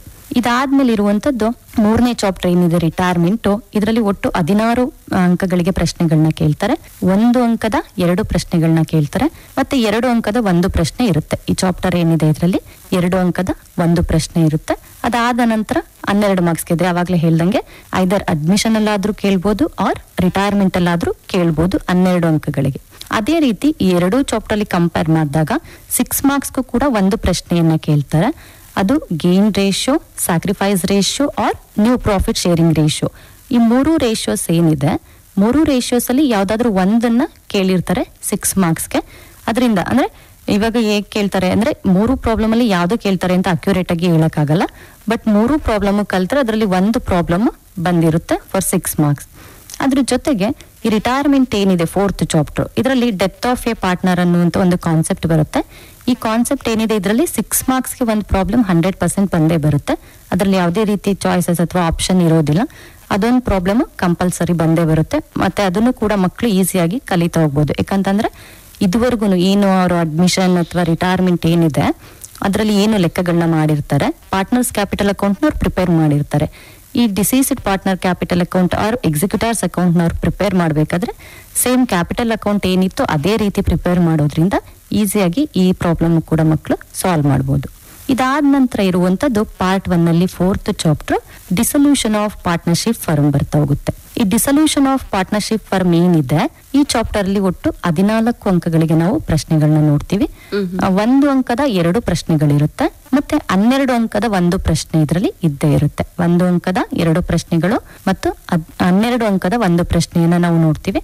ಈ ಡಿಸಲ್ಯೂಷನ್ ಆಫ್ ಪಾರ್ಟ್ನರ್ಶಿಪ್ ಫರ್ಮ್ ಏನಿದೆ ಇದು 12 ಮಾರ್ಕ್ಸ್ಗೆ ಎಲ್ಲಾ ಸ್ಟೂಡೆಂಟ್ಸ್ ಕೂಡ ಅಂದ್ರೆ ವಿದ್ಯಾರ್ಥಿಗಳು ತುಂಬಾ ಸುಲಭವಾಗಿ ಇದಕ್ಕೆ ಆನ್ಸರ್ ಮಾಡಬಹುದು. ಅದರಿಂದ 12 ಅಂಕದ ಪ್ರಶ್ನೆಗಳನ್ನ ಓದಬೇಕಾದ್ರೆ ಈ ಪ್ರಾಬ್ಲಮ್ ಏನಿದೆ ಇದಕ್ಕೆ ಸ್ವಲ್ಪ ಇಂಪಾರ್ಟೆನ್ಸ್ ಕೊಟ್ಟು ಜಾಸ್ತಿ ಪ್ರಾಕ್ಟೀಸ್ ಮಾಡಿದ್ರೆ ಎಲ್ಲರೂ ಕೂಡ ಇದನ್ನ ಅಟೆಂಡ್ ಮಾಡುವಂತ ಸಾಧ್ಯತೆ ಇರುತ್ತೆ. ನೆಕ್ಸ್ಟ್ ಇದಾದ್ಮೇಲೆ ಪಾರ್ಟ್ 2 ಬರುತ್ತೆ. ಇದಿಷ್ಟು ಪಾರ್ಟ್ 1 ಇದೆ. ಇದಾದ ನಂತರ ಈ ಪಾರ್ಟ್ 2 ಏನಿದೆ ಇದು ಕಂಪ್ಲೀಟ್ಲಿ ನಮಗೆ ಕಂಪನೀಸ್ ಅಕೌಂಟ್ ಮತ್ತೆ ಫೈನಾನ್ಷಿಯಲ್ ಸ್ಟೇಟ್ಮೆಂಟ್ ಅನಾಲಿಸಿಸ್ ಬಗ್ಗೆ ಪಾರ್ಟ್ 2 ನಲ್ಲಿ ಕೇಳ್ತಾ ಹೋಗ್ತಾರೆ. ಸೊ ಈ ಪಾರ್ಟ್ 2 ಏನಿದೆ ಇದು ಒಟ್ಟಾರೆಯಾಗಿ 6 ಲೆಸನ್ಸ್ ನ ಒಳಗೊಂಡಿರುತ್ತೆ. ಅಂದ್ರೆ 6 ಚಾಪ್ಟರ್ಸ್ ನ ನಾವಿಲ್ಲಿ ನೋಡ್ಬೋದು. ಮತ್ತೆ ಈ ಪಾರ್ಟ್ 2 ನಲ್ಲಿ ನಮ್ಗೆ ಒಟ್ಟು 78 ಅಂಕಗಳಿಗೆ ಪ್ರಶ್ನೆಗಳನ್ನ ಕೇಳ್ತಾರೆ. ಟೋಟಲ್ 78 ಮಾರ್ಕ್ಸ್ಗೆ ನಾವ್ ಏನ್ ಮಾಡ್ಬೋದು, ಇಲ್ಲಿ ಸ್ಕೋರ್ ಅನ್ನ ಮಾಡ್ಬೋದು. ಈ ಪಾರ್ಟ್ 2 ಏನಿದೆ ಇದರಲ್ಲಿ ಚಾಪ್ಟರ್ಸ್ ಏನಾಗ್ತಾ ಹೋಗುತ್ತೆ, 4th ಆದ್ಮೇಲೆ ಅಗೇನ್ 5th ಅಂತಾನೆ ಕಂಟಿನ್ಯೂ ಆಗ್ತಾ ಹೋಗುತ್ತೆ. ಅಗೇನ್ ಪಾರ್ಟ್ 2 ಅಂತೇಳಿ 1, 2, 3 ಈ ರೀತಿ ಕೊಡೋದಿಲ್ಲ. ಸೊ 5th ಚಾಪ್ಟರ್ ಬಂದಿದ್ರಲ್ಲಿ ಕಂಪನೀಸ್ ಏನು share capital of a company ಅಂತೇಳಿ ಇರುತ್ತೆ. ಈ share capital of a company ಏನಿದೆ, share capital of a company ಈ ಚಾಪ್ಟರ್ ಅಲ್ಲಿ ನಮಗೆ ಒಟ್ಟು 14 ಅಂಕಗಳಿಗೆ ನಾವು ಪ್ರಶ್ನೆಗಳನ್ನ ನೋಡ್ತೀವಿ. ಈ ಚಾಪ್ಟರ್ ಅಲ್ಲಿ ನಾವು ಒಟ್ಟು 16 ಅಂಕಗಳಿಗೆ ಪ್ರಶ್ನೆಗಳನ್ನ ನೋಡ್ತಾ ಬರ್ತೀವಿ. 1 ಅಂಕದ 2 ಪ್ರಶ್ನೆಗಳನ್ನ ಒಳಗೊಂಡಿರುತ್ತೆ. ಮತ್ತೆ 2 ಅಂಕದ 1 ಪ್ರಶ್ನೆಯನ್ನ ನಾವಿಲ್ಲಿ ನೋಡ್ಬೋದು. ಮತ್ತೆ 12 ಅಂಕದ 1 ಪ್ರಶ್ನೆಯನ್ನ ನೋಡ್ತೀವಿ. ಇಲ್ಲಿ 12 ಅಂಕದ ಪ್ರಶ್ನೆಗಳು ಏನಿರುತ್ತೋ ಜರ್ನಲ್ ಎಂಟ್ರೀಸ್ ಬರ್ತಾ ಇರುತ್ತೆ. ಸೊ ಜರ್ನಲ್ ಎಂಟ್ರೀಸ್ ಮಕ್ಕಳು ಫಸ್ಟ್ PUC ನಲ್ಲೂ ಕೂಡ ಜರ್ನಲ್ ಎಂಟ್ರೀಸ್ ನ ಮಾಡಿರ್ತಾರೆ. ಅದರಿಂದ ಈಸಿಯಾಗಿ ಜರ್ನಲ್ ಎಂಟ್ರೀಸ್ ನ ಹಾಕ್ತಾ ಹೋಗ್ಬೋದು. ಈ ಜರ್ನಲ್ ಎಂಟ್ರೀಸ್ ಕೂಡ issue of shares, for feature and ರೀ ಇಶ್ಯೂ ಇದಕ್ಕೆ ಸಂಬಂಧಪಟ್ಟಾಗೆ ಕೊಟ್ಟಿರ್ತಾರೆ. ಮತ್ತೆ ಅದ್ರ ಜೊತೆಗೆ ಈ ಶೇರ್ಸ್ ಏನ್ ಇಶ್ಯೂ ಮಾಡ್ತಾ ಹೋಗ್ತಾರೋ ಅದು issued at par, issued at premium or discount ಅಂತ ಹೇಳಿರುತ್ತೆ. ಡಿಸ್ಕೌಂಟ್ ಏನಿದೆ ಇದು ಕೇಳುವಂತದ್ದು ಚಾನ್ಸಸ್ ಇರೋದಿಲ್ಲ. ಇಶ್ಯೂಡ್ ಅಟ್ ಪಾರ್ ಕೊಡ್ತಾರೆ, ಅದರ್ವೈಸ್ ಇಶ್ಯೂಡ್ ಅಟ್ ಪ್ರೀಮಿಯಂನ ಕೊಡ್ತಾ ಹೋಗ್ತಾರೆ. ಅದರಿಂದ ಮಕ್ಕಳು ಈ ಎಂಟ್ರೀಸ್ ಏನಿರುತ್ತೆ ಕಲ್ತ್ರೆ ಯಾವುದೇ ಲೆಕ್ಕ ಕೊಟ್ಟರು ಎಂಟ್ರೀಸ್ ಯಾವುದು ಚೇಂಜಸ್ ಆಗೋದಿಲ್ಲ. ನಮ್ಗಿಲ್ಲಿ ಅಮೌಂಟ್ ಅಷ್ಟೇ ಚೇಂಜ್ ಆಗ್ತಾ ಹೋಗುತ್ತೆ. ಅದರಿಂದ ಮಕ್ಕಳು ಎಲ್ಲರೂ ಕೂಡ ಇದನ್ನ ಅಭ್ಯಾಸ ಮಾಡ್ಬೋದು ತುಂಬಾ ಸುಲಭವಾಗಿ. ಯಾಕೆಂತಂದ್ರೆ ಜರ್ನಲ್ ಎಂಟ್ರೀಸ್ ಏನಿದೆ ಅದು ಯಾವುದೇ ರೀತಿಯಾದಂತಹ ಬದಲಾವಣೆಯನ್ನ ಹೊಂದೋದಿಲ್ಲ, ಅಮೌಂಟ್ ಅಲ್ಲಿ ಮಾತ್ರ ಚೇಂಜಸ್ ಇರುತ್ತೆ. ಸೊ ಈ ಚಾಪ್ಟರ್ ಏನಿದೆ ಇದು ಒಟ್ಟಾರೆಯಾಗಿ 16 ಅಂಕಗಳಿಗೆ ನಾವು ನೋಡ್ತೀವಿ. ಇದಾದ್ಮೇಲೆ ನಮಗೆ ಬರುವಂತದ್ದು 6th chapter issue and redemption of debentures ನ ಕೇಳ್ತಾರೆ. ಇಲ್ಲಿನೂ ಕೂಡ issue and redemption of debentures ಏನಿದೆ ಇಲ್ಲೂ ಕೂಡ 14 ಅಂಕಗಳಿಗೆ ನಾವು ಎಕ್ಸ್ಪೆಕ್ಟ್ ಮಾಡಬಹುದು. ಈ ಚಾಪ್ಟರ್ ಅಲ್ಲಿ 1 ಅಂಕದ 2 ಪ್ರಶ್ನೆಗಳು ಬರ್ತಾ ಹೋಗುತ್ತೆ. ಮತ್ತೆ 12 ಅಂಕಕ್ಕೆ 1 ಪ್ರಶ್ನೆಯನ್ನ ಇಲ್ಲಿ ಕೇಳ್ತಾರೆ. ಇದು ಕೂಡ ಜರ್ನಲ್ ಎಂಟ್ರೀಸ್ ಇರುತ್ತೆ. 2 ಚಾಪ್ಟರು ಈಸಿಯಾಗಿ ಮಕ್ಕಳು ಮಾಡ್ತಾ ಹೋಗ್ತಾರೆ. ಇದಾದ್ಮೇಲೆ ಇರುವಂತದ್ದು 7th chapter financial statement of a company. ಈ financial statement of a company ಏನಿದೆ ಈ ಚಾಪ್ಟರ್ ಅಲ್ಲಿ ಒಟ್ಟು 10 ಅಂಕಗಳಿಗೆ ನಾವು ಪ್ರಶ್ನೆಗಳನ್ನ ಎಕ್ಸ್ಪೆಕ್ಟ್ ಮಾಡಬಹುದು. ಇದರಲ್ಲೂ ಕೂಡ 1 ಅಂಕದ 2 ಪ್ರಶ್ನೆಗಳಿರುತ್ತೆ. ಮತ್ತೆ ಅದ್ರ ಜೊತೆಗೆ 2 ಅಂಕದ 1 ಪ್ರಶ್ನೆಯನ್ನ ಅವರು ಕೇಳಿರ್ತಾರೆ. ಮತ್ತು 6 ಅಂಕಗಳಿಗೆ 1 ಪ್ರಶ್ನೆಯನ್ನ ಕೇಳಿರ್ತಾರೆ. ಇಲ್ಲಿ 6 ಅಂಕಗಳಿಗೆ 1 ಪ್ರಶ್ನೆಯನ್ನ ಅವರು ಕೇಳಿದಾಗ ಯಾವ್ದನ್ನ ಕೇಳ್ಬೋದಂದ್ರೆ ಮೇನ್ಲಿ ನಮ್ಗೆ 2 ಪ್ರಾಬ್ಲಮ್ಸ್ ಬರುತ್ತೆ ಇದರಲ್ಲಿ. ಒಂದು statement of profit or loss ಅನ್ನ ಪ್ರಿಪೇರ್ ಮಾಡ್ತೀವಿ, ಅದ್ರ ಜೊತೆಗೆ ಬ್ಯಾಲೆನ್ಸ್ ಶೀಟ್ ಕೂಡ ಪ್ರಿಪೇರ್ ಮಾಡ್ತೀವಿ. ಇದೆರಡನ್ನು ಕೂಡ ನಾವು ಕಂಪನೀಸ್ ಆಕ್ಟ್ 2013 ಏನಿದೆ, ಕಂಪನೀಸ್ ಆಕ್ಟ್ 2013 ಪ್ರಕಾರ ಪ್ರಿಪೇರ್ ಮಾಡುವಂತದ್ದು. ಮಕ್ಕಳು ಇಲ್ಲಿ ಈ ಚಾಪ್ಟರ್ ಏನಿದೆ 7th ಚಾಪ್ಟರ್, ಇದರಲ್ಲಿ ಫೈನಾನ್ಷಿಯಲ್ ಸ್ಟೇಟ್ಮೆಂಟ್ಸ್ ಅಲ್ಲಿ ಪ್ರಾಫಿಟ್ ಅಂಡ್ ಲಾಸ್ ಸ್ಟೇಟ್ಮೆಂಟ್ ಇರ್ಬೋದು ಅಥವಾ ಬ್ಯಾಲೆನ್ಸ್ ಶೀಟ್ ಇರ್ಬೋದು. ಇದೆರಡರಲ್ಲಿ ಯಾವ್ದನ್ನ ಅಂದ್ರೆ 2 ಪ್ರಾಬ್ಲಮ್ ನ ಕಲ್ತ್ರೆ ಅವರು 6 ಮಾರ್ಕ್ಸ್ಗೂ ಏನು ಆರಾಮಾಗಿ ಬರಿತಾ ಹೋಗ್ಬೋದು. ಮತ್ತೆ ಅದ್ರ ಜೊತೆಗೆ ನೆಕ್ಸ್ಟ್ ಚಾಪ್ಟರ್ ಅಲ್ಲೇ 12 ಮಾರ್ಕ್ಸ್ಗೂ ಕೂಡ ಇದೇ ಪ್ರಾಬ್ಲಮ್ ಅನ್ನ ಕೇಳ್ತಾರೆ. ಅಲ್ಲಿ 12 ಮಾರ್ಕ್ಸ್ಗೂ ಕೂಡ ಅವ್ರ ಈ ಲೆಕ್ಕಗಳನ್ನ ಮಾಡ್ತಾ ಹೋಗ್ಬೋದು. ಇದಾದ ನಂತರ ನಮಗೆ ಬರುವಂತದ್ದು next 8th chapter financial statement analysis ಬರುತ್ತೆ. ಈ ಫೈನಾನ್ಷಿಯಲ್ ಸ್ಟೇಟ್ಮೆಂಟ್ ಅನಾಲಿಸಿಸ್ ಏನಿದೆ ಇದರಲ್ಲಿ ನಾವು 14 ಅಂಕಗಳಿಗೆ ಪ್ರಶ್ನೆಗಳನ್ನ ಎಕ್ಸ್ಪೆಕ್ಟ್ ಮಾಡ್ತಾ ಹೋಗ್ತೀವಿ. ಸೊ ಯಾವ್ದಾವ್ದು ಪ್ರಶ್ನೆಗಳು ಬರುತ್ತೆ ಇಲ್ಲಿ 1 ಅಂಕಕ್ಕೆ 2 ಪ್ರಶ್ನೆಗಳನ್ನ ಕೇಳ್ತಾರೆ. ಮತ್ತೆ 12 ಅಂಕದ 1 ಪ್ರಶ್ನೆ ಇದರಲ್ಲಿ ಇರುತ್ತೆ. ಈ 12 ಅಂಕದ ಪ್ರಶ್ನೆ ಇರುವಂತದ್ದು ಎಲ್ಲಾ ವಿದ್ಯಾರ್ಥಿಗಳು ಕೂಡ ಈ ಒಂದು ಪ್ರಶ್ನೆ ಏನಿರುತ್ತೆ ಇದನ್ನ ಅಟೆಂಡ್ ಮಾಡ್ತಾರೆ. ಮತ್ತೆ ತುಂಬಾ ಈಸಿ ಆಗಿರುತ್ತೆ. ನಮ್ದು ಅಕೌಂಟೆನ್ಸಿ ಹೋಲ್ ಸಿಲೆಬಸ್ ಏನಿದೆ, ಹೋಲ್ ಸಿಲೆಬಸ್ ಅಲ್ಲಿ ತುಂಬಾ ಈಸಿ ಪ್ರಾಬ್ಲಮ್ಸ್ ಅಂತ ಅಂದ್ರೆ ಫೈನಾನ್ಷಿಯಲ್ ಸ್ಟೇಟ್ಮೆಂಟ್ ಅನಾಲಿಸಿಸ್. ಇದರಲ್ಲಿ 2 ರೀತಿ ಪ್ರಾಬ್ಲಮ್ ಅನ್ನ ಅವ್ರು ಮಾಡ್ತಾ ಹೋಗ್ತಾರೆ. ಒಂದು ಕಂಪ್ಯಾರಿಟಿವ್ ಸ್ಟೇಟ್ಮೆಂಟ್ ನ ಪ್ರಿಪೇರ್ ಮಾಡ್ತಾರೆ, ಇಲ್ಲ ಅಂತ ಅಂದ್ರೆ ಕಾಮನ್ ಸೈಜ್ ಸ್ಟೇಟ್ಮೆಂಟ್ ಏನಿದೆ ಅದನ್ನ ಪ್ರಿಪೇರ್ ಮಾಡ್ತಾ ಹೋಗ್ತಾರೆ. ಈ ಕಂಪ್ಯಾರಿಟಿವ್ ಮತ್ತೆ ಕಾಮನ್ ಸೈಜ್ ಏನಿದೆ 2 ಕೂಡ ಸೇಮ್ ಕ್ವಶನ್ ಒಂದೇ ರೀತಿ ಇರುತ್ತೆ. ಬಟ್ ಮಕ್ಕಳು ಏನ್ ಮಾಡ್ತಾ ಹೋಗ್ಬೇಕು, ಉತ್ತರವನ್ನ ಬರಿಬೇಕಾದ್ರೆ ಓದ್ಕೋಬೇಕು. ಫಸ್ಟ್ ಅವರು ಕಂಪ್ಯಾರಿಟಿವ್ ಕೇಳಿದಾರ ಅಥವಾ ಕಾಮನ್ ಸೈಜ್ ಕೇಳಿದಾರ, ಕ್ವಶನ್ ಒಂದ್ಸಲ ಓದ್ಕೊಂಡು ಆಮೇಲೆ ಅದಕ್ಕೆ ಅವ್ರ ಉತ್ತರವನ್ನ ಬರಿಬೇಕಾಗತ್ತೆ. ಮತ್ತೆ ತುಂಬಾ ಕನ್ಫ್ಯೂಸ್ ಕೂಡ ಆಗ್ತಾರೆ. ಎಷ್ಟು ಈಸಿ ಇದೆಯೋ ಪ್ರಾಬ್ಲಮ್ ಅದಕ್ಕೆ ಅದೇ ರೀತಿ ಏನು ತುಂಬಾ ಕನ್ಫ್ಯೂಸ್ ಆಗ್ತಾರೆ. ಈಗ ಎಷ್ಟೋ ಮಕ್ಕಳು ನಾವು ನೋಡಿದೀವಿ, ಲಾಸ್ಟ್ ಪ್ರಿಪ್ರೇಟರಿ ಏನಿತ್ತು, ಪ್ರಿಪ್ರೇಟರಿನಲ್ಲೂ ಕೂಡ ತುಂಬಾ ಜನ ಹಾಗೆ ಮಾಡಿದ್ದಾರೆ. ಅವರು ಕಾಮನ್ ಸೈಜ್ ಸ್ಟೇಟ್ಮೆಂಟ್ ನ ಕೇಳಿದ್ದಾರೆ, ಇವರು ಕಂಪ್ಯಾರಿಟಿವ್ ಮೆಥಡ್ ಅನ್ನ ಬರ್ದ್ಬಿಟ್ಟಿದ್ದಾರೆ. ಅಂದ್ರೆ ಅವ್ರಿಗೆ ಉತ್ತರ ಗೊತ್ತದು, ಇದು ಕಾಮನ್ ಸೈಜ್ ಹೇಗೆ, ಕಂಪ್ಯಾರಿಟಿವ್ ಹೇಗೆ ಅನ್ನುವಂತ ಉತ್ತರ ಗೊತ್ತು. ಬಟ್ ಅವರು ಸರಿಯಾಗಿ ಏನ್ ಮಾಡಿಲ್ಲ, ಪ್ರಶ್ನೆಯನ್ನ ಓದಿಲ್ಲ. ಅದರಿಂದ ಅವರು ಕಾಮನ್ ಸೈಜ್ ಕೇಳಿರೋದಕ್ಕೆ ಕಂಪ್ಯಾರಿಟಿವ್ ಉತ್ತರವನ್ನ ಬರ್ದಿದ್ದಾರೆ. ಅಂದ್ರೆ ಕನ್ಫ್ಯೂಸ್ ಆಗುವಂತದ್ದು ಹೆಚ್ಚಾಗಿರುತ್ತೆ. ಅದರಿಂದ ಅವ್ರ ಪ್ರಶ್ನೆಯನ್ನ ಸರಿಯಾಗಿ ಓದ್ಕೋಬೇಕು. ಕಂಪ್ಯಾರಿಟಿವ್ ಸ್ಟೇಟ್ಮೆಂಟ್ ಅಂತ ಕೇಳಿದ್ರೆ ಒಂದೇ ಒಂದು ಪರ್ಸೆಂಟೇಜ್ ಕಾಲಮ್ ನ ಹಾಕೊಂಡ್ರೆ ಸಾಕು ಅವರು ಲೆಕ್ಕವನ್ನ ಮಾಡ್ಬೇಕಿದ್ರೆ. ಕಾಮನ್ ಸೈಜ್ ಅಂತ ಹೇಳಿ ಕೇಳಿದಾಗ 2% ಕಾಲಮ್ ನ ಬಳಸ್ಕೋಬೇಕಾಗುತ್ತೆ. ಅದರಿಂದ ಅದನ್ನ ನೆನಪಲ್ಲಿ ಇಟ್ಕೋಬೇಕು ಮಕ್ಕಳು, ಕಂಪ್ಯಾರಿಟಿವ್ ಕೇಳಿದಾರ ಅಥವಾ ಕಾಮನ್ ಸೈಜ್ ಕೇಳಿದಾರ. ಯಾಕೆಂತಂದ್ರೆ ತುಂಬಾ ಈಸಿ ಪ್ರಾಬ್ಲಮ್ ಆಗಿರುತ್ತೆ, ಮತ್ತೆ ತುಂಬಾ ಈಸಿಯಾಗಿ ಸ್ಕೋರ್ ಮಾಡ್ಬೋದು. ತುಂಬಾ ಕಷ್ಟ ಆಗಿರುತ್ತೆ ಅಂತ ಇಲ್ಲ. ಬಿಲೋ ಆವರೇಜ್ ಯಾರಿರ್ತಾರೆ ಮಕ್ಕಳು, ಅಂದ್ರೆ ಜಸ್ಟ್ ಪಾಸ್ ಆದ್ರೆ ಸಾಕಪ್ಪ ಅಂತ ಹೇಳಿ ಯಾರಿರ್ತಾರೆ ಅಂತವ್ರು ಕೂಡ ಈ ಪ್ರಾಬ್ಲಮ್ ಅನ್ನ ಈಸಿಯಾಗಿ ಮಾಡ್ತಾರೆ. ಅದರಿಂದ ಕನ್ಫ್ಯೂಸ್ ಆಗದಿರೋ ರೀತಿನಲ್ಲಿ ಪ್ರಶ್ನೆಯನ್ನ ಸರಿಯಾಗಿ ಓದ್ಕೋಬೇಕಾಗಿರುತ್ತೆ. ಸೊ ಇದಾದ್ಮೇಲೆ ನೆಕ್ಸ್ಟ್ ಚಾಪ್ಟರ್ ಇರುವಂತದ್ದು ಅಕೌಂಟಿಂಗ್ ರೇಷಿಯೋಸ್ ಇದೆ, 9th ಚಾಪ್ಟರ್. ಈ ಅಕೌಂಟಿಂಗ್ ರೇಷಿಯೋಸ್ ಏನಿದೆ, ಅಕೌಂಟಿಂಗ್ ರೇಷಿಯೋಸ್ ಚಾಪ್ಟರ್ ಅಲ್ಲಿ ಒಟ್ಟಾರೆಯಾಗಿ 14 ಅಂಕಗಳಿಗೆ ಪ್ರಶ್ನೆಗಳನ್ನ ಕೇಳ್ತಾರೆ. ಅದರಲ್ಲಿ 14 ಅಂಕಗಳಲ್ಲಿ 1 ಅಂಕದ 2 ಪ್ರಶ್ನೆಗಳನ್ನ ಕೇಳ್ತಾರೆ. 2 ಅಂಕದ ಇದರಲ್ಲಿ 2 ಅಂಕಕ್ಕೆ ಬರೋದಿಲ್ಲ, 1 ಅಂಕದ 2 ಪ್ರಶ್ನೆಗಳು ಮತ್ತೆ 12 ಅಂಕದ 1 ಪ್ರಶ್ನೆಯನ್ನ ಅಟೆಂಡ್ ಮಾಡ್ತಾರೆ. ಈ 12 ಅಂಕದ ಪ್ರಶ್ನೆ ಏನಿರುತ್ತೆ ಅದಕ್ಕೆ ಯಾವ್ದಾದ್ರು 6 ರೇಷಿಯೋಸ್ನವರು ಫೈಂಡ್ ಔಟ್ ಮಾಡಬೇಕು. ಸೊ 6 ರೇಷಿಯೋಸ್ ಯಾವ್ದು ಅಂತ ಅವರೇ ಕೇಳಿರ್ತಾರೆ, ಪರ್ಟಿಕ್ಯುಲರ್ಲಿ ರಿಲೇಟೆಡ್. ಸೊ ಅದಷ್ಟು ರೇಷಿಯೋಸ್ನವರು ಪ್ರಿಪೇರ್ ಮಾಡಬೇಕಾಗುತ್ತೆ ಫಾರ್ 12 ಮಾರ್ಕ್ಸ್. ಇದಾದ್ಮೇಲೆ ನಮ್ಗೆ ಲಾಸ್ಟ್ ಚಾಪ್ಟರ್ ಬರುವಂತದ್ದು 10ನೇ ಚಾಪ್ಟರ್ ಕ್ಯಾಶ್ ಫ್ಲೋ ಸ್ಟೇಟ್ಮೆಂಟ್ ಅನ್ನ ಕೇಳ್ತಾರೆ. ಈ ಕ್ಯಾಶ್ ಫ್ಲೋ ಸ್ಟೇಟ್ಮೆಂಟ್ ಏನಿದೆ ಇದರಲ್ಲೂ ಕೂಡ 10 ಅಂಕದ ಪ್ರಶ್ನೆಗಳು ಬರ್ತಾ ಹೋಗುತ್ತೆ. ಇದರಲ್ಲಿ 1 ಅಂಕಕ್ಕೆ 2 ಪ್ರಶ್ನೆಗಳಿರುತ್ತೆ, ಅದ್ರ ಜೊತೆಗೆ ನಮ್ಗೆ 2 ಅಂಕದ 1 ಪ್ರಶ್ನೆ ಇರುತ್ತೆ, ಮತ್ತೆ 6 ಅಂಕದ 1 ಪ್ರಶ್ನೆಯನ್ನ ಕೇಳ್ತಾರೆ. ಇಲ್ಲಿ 6 ಅಂಕದ ಪ್ರಶ್ನೆ ಏನಿದೆ ಅದು 3 ಮೆಥಡ್ ಅಲ್ಲಿ ಪ್ರಾಬ್ಲಮ್ಸ್ ನ ಮಾಡ್ತೀವಿ ಈ ಚಾಪ್ಟರ್ ಅಲ್ಲಿ. Cash flow from operating activity, cash flow from investing activity or cash flow from financing activity ಅಂತೇಳಿ ಈ 3 ಮೆಥಡ್ ಅಲ್ಲಿ ಯಾವ ಮೆಥಡ್ ಅಲ್ಲಿ ಬೇಕಾದ್ರೂ ಅವರು ಪ್ರಾಬ್ಲಮ್ ಅನ್ನ ಕೇಳ್ಬೋದು. ಒಟ್ಟಾರೆಯಾಗಿ ಇದಿಷ್ಟು ವೇಟೇಜ್ ಇರುವಂತದ್ದು ಅಕೌಂಟೆನ್ಸಿನಲ್ಲಿ. ಈಗ ಮಾತಾಡ್ತಾ ಹೇಳ್ತಾ ಇದ್ರಿ ಪ್ರಿಪರೇಟರಿನಲ್ಲಿ ಕೆಲವು ಮಿಸ್ಟೇಕ್ಸ್ ಮಾಡಿದ್ದಾರೆ. ಹೌದು. ಮಿಸ್ಟೇಕ್ಸ್ ಮಾಡಬಾರ್ದು ಅಂದ್ರೆ ಹೇಗೆ ಓದ್ಕೋಬೇಕು? ಅಂದ್ರೆ ತೀರಾ ಕನ್ಫ್ಯೂಸ್ ಆಗುವಂತ ಟಾಪಿಕ್ಸ್ ಯಾವ್ದಿದೆ ನಿಮ್ಮಲ್ಲಿ? ಕನ್ಫ್ಯೂಷನ್ ಅಂತಂದ್ರೆ ಅದೇ ಕಂಪಾರಿಟಿವ್ ಕಾಮನ್ ಸೈಜ್ ಟಾಪಿಕ್ ಏನಿದೆ ಅದು ಕನ್ಫ್ಯೂಸ್ ಮಾಡ್ಕೊಂತಾರೆ. ಮತ್ತೆ ಅದೇ ರೀತಿ 6 ಮಾರ್ಕ್ಸ್ ಬಂತಂದ್ರೆ ರೇಷಿಯೋಸ್ ಕೇಳ್ತಾರೆ. ಗೇನ್ ರೇಷಿಯೋ ಮತ್ತೆ ಸ್ಯಾಕ್ರಿಫೈಸ್ ರೇಷಿಯೋ ಅನ್ನುವಂತ ಕಾನ್ಸೆಪ್ಟ್ಸ್ ಇದೆ. ಅದರಲ್ಲಿ ಮಕ್ಕಳು ಫಾರ್ಮುಲಾ ಬರೀಬೇಕಾದ್ರೆ ಜಾಸ್ತಿ ಕನ್ಫ್ಯೂಸ್ ಮಾಡ್ಕೊಳ್ಳುವಂತದ್ದು. ಅಂದ್ರೆ ಎರಡಕ್ಕೂ ಕೂಡ ಅವರು ಪ್ರಾಬ್ಲಮ್ ಅಲ್ಲಿ ಏನ್ ಮಾಡ್ತಾರೆ, ಓಲ್ಡ್ ರೇಷಿಯೋನು ಕೊಟ್ಟಿರ್ತಾರೆ, ನ್ಯೂ ರೇಷಿಯೋನು ಕೂಡ ಕೊಟ್ಟಿರ್ತಾರೆ. ಸ್ಯಾಕ್ರಿಫೈಸ್ ರೇಷಿಯೋ ಬಂತಂದ್ರೆ formula old ratio minus new ratio ಮಾಡಬೇಕು. ಅದೇ ರೀತಿ ಗೇನ್ ರೇಷಿಯೋ ಬಂತಂದ್ರೆ new ratio minus old ratio ಮಾಡಬೇಕು. ಅದು 2 ರೇಷಿಯೋಸ್ ಪ್ರಾಬ್ಲಮ್ ಅಲ್ಲಿ ಕೊಟ್ಟಿರೋದ್ರಿಂದ ಕೆಲವೊಂದ್ಸಲ ಕನ್ಫ್ಯೂಸ್ ಮಾಡ್ಕೊಳ್ಳೋದಿರುತ್ತೆ. ಈಗ ಗೇನ್ ರೇಷಿಯೋ ಕೇಳಿದಾಗ ಅವರು ಫಸ್ಟ್ ನ್ಯೂ ರೇಷಿಯೋ ತಗೋಬೇಕು, ಅದಾದ ನಂತರ ಅದರಿಂದ ಓಲ್ಡ್ ರೇಷಿಯೋನ ಮೈನಸ್ ಮಾಡಬೇಕು. ಬಟ್ ಕೆಲವೊಬ್ರು ಏನ್ ಮಾಡ್ಬಿಡ್ತಾರೆ, ಮೊದ್ಲೇ old ratio minus new ratio ಮಾಡ್ಬಿಡ್ತಾರೆ. ಹಾಗೆ ಮಾಡಿದಾಗ ಅದು ಸ್ಯಾಕ್ರಿಫೈಸ್ ರೇಷಿಯೋ ಆಗುತ್ತೆ, ಆನ್ಸರ್ ಸರಿ ಬರೋದಿಲ್ಲ. ಅದಕ್ಕೋಸ್ಕರ ಮಕ್ಳು ಏನ್ ಮಾಡ್ಬೇಕಂತಂದ್ರೆ ಫಾರ್ಮುಲಾಗಳನ್ನೆಲ್ಲ ನೀಟಾಗಿ ಕಲ್ತ್ಕೋಬೇಕು. ಸೊ ಫಾರ್ಮುಲಾ ಅವರು ಕನ್ಫ್ಯೂಸ್ ಮಾಡ್ಕೊಳ್ಳಿಲ್ಲ ಅಂತ ಅಂದ್ರೆ ಏನಿರುತ್ತೆ ಪ್ರಾಬ್ಲಮ್ಸ್ ಈಸಿಯಾಗಿ ಮಾಡ್ಬೋದು. ಅದೇ ರೀತಿ ಕಂಪ್ಯಾರಿಟಿವ್ ಮತ್ತೆ ಕಾಮನ್ ಸೈಜ್ ಹೇಳಿದ್ವಿ. ಮತ್ತೆ ಅದೇ ರೀತಿ ಇನ್ನೂ ಒಂದು ಪ್ರಾಬ್ಲಮ್ ಈ ಸಲ ಪ್ರಿಪರೇಟರಿನಲ್ಲಿ ಕೊಟ್ಟಿದ್ರು 6 ಮಾರ್ಕ್ಸ್ಗೆ. ಸೊ ಅವರು ಪ್ರಾಫಿಟ್ ಅಂಡ್ ಲಾಸ್ ಸ್ಟೇಟ್ಮೆಂಟ್ ನ ಪ್ರಿಪೇರ್ ಮಾಡೋಕೆ ಹೇಳಿದ್ದಾರೆ. ಟ್ರಯಲ್ ಬ್ಯಾಲೆನ್ಸ್ ನ ಕೊಟ್ಟಿರ್ತಾರೆ. ಪ್ರಾಬ್ಲಮ್ ಅಲ್ಲಿ ಟ್ರಯಲ್ ಬ್ಯಾಲೆನ್ಸ್ ಕೊಟ್ಟಾಗ ಟ್ರಯಲ್ ಬ್ಯಾಲೆನ್ಸ್ ಏನಾಗುತ್ತೆ, ನಮ್ಗೆ ಅಸೆಟ್ಸ್ ಇರುತ್ತೆ, ಲಯಾಬಿಲಿಟೀಸ್ ಇರುತ್ತೆ, ಇನ್ಕಮ್, ಎಕ್ಸ್ಪೆನ್ಸಸ್, ಕ್ಯಾಪಿಟಲ್ ಎಲ್ಲದನ್ನು ಕೂಡ ಒಳಗೊಂಡಿರುತ್ತೆ ಟ್ರಯಲ್ ಬ್ಯಾಲೆನ್ಸ್. ಬಟ್ ಅವ್ರ ಕ್ವಶನ್ ಅಲ್ಲಿ ಹೇಳಿದ್ದಾರೆ prepare profit and loss statement, ನೀವು ಪ್ರಾಫಿಟ್ ಅಂಡ್ ಲಾಸ್ ಸ್ಟೇಟ್ಮೆಂಟೇ ಪ್ರಿಪೇರ್ ಮಾಡಿ ಅಂತೇಳಿ. ಮಕ್ಳವಾಗ ಏನ್ ಮಾಡ್ಬೇಕು, ಪ್ರಾಫಿಟ್ ಅಂಡ್ ಲಾಸ್ ಸ್ಟೇಟ್ಮೆಂಟ್ ಅಂತ ಅಂದ್ರೆ ನಾವು ಜಸ್ಟ್ ಇನ್ಕಮ್ ಮತ್ತೆ ಎಕ್ಸ್ಪೆನ್ಸಸ್ ನ ಮಾತ್ರ ಕನ್ಸಿಡರ್ ಮಾಡಿ ಇನ್ಕಮ್ ಮತ್ತೆ ಎಕ್ಸ್ಪೆನ್ಸಸ್ ನ ಮಾತ್ರ ತಗೊಳ್ತಾ ಹೋಗ್ಬೇಕು. ಬಟ್ ಬ್ಯಾಲೆನ್ಸ್ ಶೀಟ್ ಐಟಮ್ಸ್ ಕೊಟ್ಟಿರ್ತಾರೆ, ಕೆಲವೊಂದ್ಸಲ ಅಸೆಟ್ಸ್ ಮತ್ತೆ ಲಯಾಬಿಲಿಟೀಸ್ ಕೊಟ್ಟಿರ್ತಾರೆ, ಅದನ್ನ ಕೊಟ್ಟರು ಕೂಡ ಪ್ರಾಬ್ಲಮ್ ಅಲ್ಲಿ ಎಲ್ಲೂ ತಗೋಬಾರ್ದು, ಎಕ್ಸ್ಕ್ಲೂಡ್ ಮಾಡ್ಬೇಕು ನಾವು. ಕೆಲವೊಂದ್ ಮಕ್ಳು ಏನ್ ಮಾಡಿದ್ದಾರೆ ಅಂದ್ರೆ ಅವ್ರು ಹೇಳಿದ್ದಾರೆ ಅಕ್ಯುರೇಟ್ ಆಗಿ prepare profit and loss statement ಅಂತ ಹೇಳಿ. ಆದ್ರೂ ಕೂಡ ಯಾವಾಗ ಇವರು ಬ್ಯಾಲೆನ್ಸ್ ಶೀಟ್ ಐಟಮ್ಸ್ ನ ನೋಡಿದ್ರಲ್ಲಿ ಬಿಲ್ಡಿಂಗು, ಲಯಾಬಿಲಿಟೀಸ್ ಆದಂತ ಕ್ರೆಡಿಟರ್ಸ್, ಬಿಲ್ಸ್ ಪೇಯಬಲ್ ಈ ರೀತಿ ನೋಡಿದಾಗ ಅವರು ಬ್ಯಾಲೆನ್ಸ್ ಶೀಟ್ ನ ಪ್ರಿಪೇರ್ ಮಾಡಕ್ ಹೋಗ್ಬಿಡ್ತಾರೆ ಮಕ್ಳು. ಸೊ ಅಂತ ಕನ್ಫ್ಯೂಷನ್ ನ ಮಾಡ್ಕೋಬಾರ್ದು. ಇವಾಗ ನಮಗೆ ಪ್ರಾಫಿಟ್ ಅಂಡ್ ಲಾಸ್ ಸ್ಟೇಟ್ಮೆಂಟ್ ಹೇಳಿದ್ದಾರೆ ಅಂದ್ರೆ ನಾವು ಇನ್ಕಮ್ ಮತ್ತೆ ಎಕ್ಸ್ಪೆನ್ಸಸ್ ನ ಮಾತ್ರ ಕನ್ಸಿಡರ್ ಮಾಡಬೇಕು. ಅದರ್ವೈಸ್ ಅದನ್ನ ಬಿಟ್ಟು ಅಸೆಟ್ಸ್ ಲಯಾಬಿಲಿಟೀಸ್ ಅವ್ರು ಕೊಟ್ಟಿದ್ರು ಕೂಡ ಅದನ್ನ ಪ್ರಾಬ್ಲಮ್ ಅಲ್ಲಿ ಎಲ್ಲೂ ಕೂಡ ಕನ್ಸಿಡರ್ ಮಾಡಬಾರ್ದು, ಅದನ್ನ ಹಾಗೆ ಎಕ್ಸ್ಕ್ಲೂಡ್ ಮಾಡ್ಬೇಕಾಗುತ್ತೆ. ಈ ರೀತಿಯಾದಂತ ಕನ್ಫ್ಯೂಷನ್ಸ್ ಏನಿದೆ ಅದನ್ನ ಅವರು ಕ್ಲಿಯರ್ ಮಾಡ್ಕೋಬೇಕಾಗುತ್ತೆ. ಈಗ 3 ವಿಭಾಗ ಮಾಡೋಣ ವಿದ್ಯಾರ್ಥಿಗಳಲ್ಲಿ.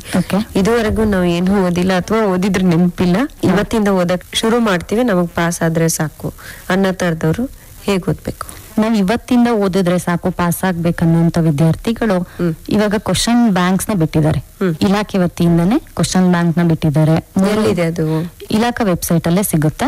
ಈಗ ನಮ್ಗೆ ಗೊತ್ತಿರೋಗೆ ಆಲ್ರೆಡಿ ಅವರ ಕಾಲೇಜಲ್ಲಿ ಲೆಕ್ಚರರ್ಸ್ ಎಲ್ಲರೂ ಡಿಸ್ಟ್ರಿಬ್ಯೂಟ್ ಮಾಡ್ಬಿಟ್ಟಿರ್ತಾರೆ. ಅಂದ್ರೆ PDF ಫಾರ್ಮೆಟ್ ಇದೆ. ಸೊ ಥ್ರೂ ವಾಟ್ಸ್ಆಪ್ ಇರ್ಬೋದು, ಕೆಲವೊಬ್ರು ಪ್ರಿಂಟ್ ಔಟ್ ಕೂಡ ತೆಗ್ಸಿ ಕೊಟ್ಟಿರ್ತಾರೆ ವಿದ್ಯಾರ್ಥಿಗಳಿಗೆ. ಅಂತ ವಿದ್ಯಾರ್ಥಿಗಳು ಏನ್ ಮಾಡ್ಬೇಕು, ಕ್ವಶನ್ ಪೇಪರ್ ನ ಇಟ್ಕೊಂಡು ಮತ್ತೆ ಕ್ವಶನ್ ಬ್ಯಾಂಕ್ ಅಲ್ಲಿ ಕ್ಲಿಯರ್ಲಿ ಅವರು ಮೆನ್ಷನ್ ಮಾಡಿದ್ದಾರೆ. ಸೊ ಇವಾಗನೇ ಫಾರ್ ಎಕ್ಸಾಂಪಲ್ 1 ಮಾರ್ಕ್ಸ್ ಕ್ವಶನ್ಸ್ ಏನಿದೆ, ಪ್ರತಿ ಚಾಪ್ಟರ್ ಇಂದನೂ 2 ಕ್ವಶನ್ಸ್ ನ ಕೊಡ್ತಾರೆ. 20 ಮಾರ್ಕ್ಸ್ ಇದೆ. So 1 marks questions every chapter ಇಂದ 2 ಮಾರ್ಕ್ಸ್ಗೆ ಅಂದ್ರೆ 2 ಕ್ವಶನ್ಸ್ ನ ಕೇಳ್ತಾ ಹೋಗ್ತಾರೆ.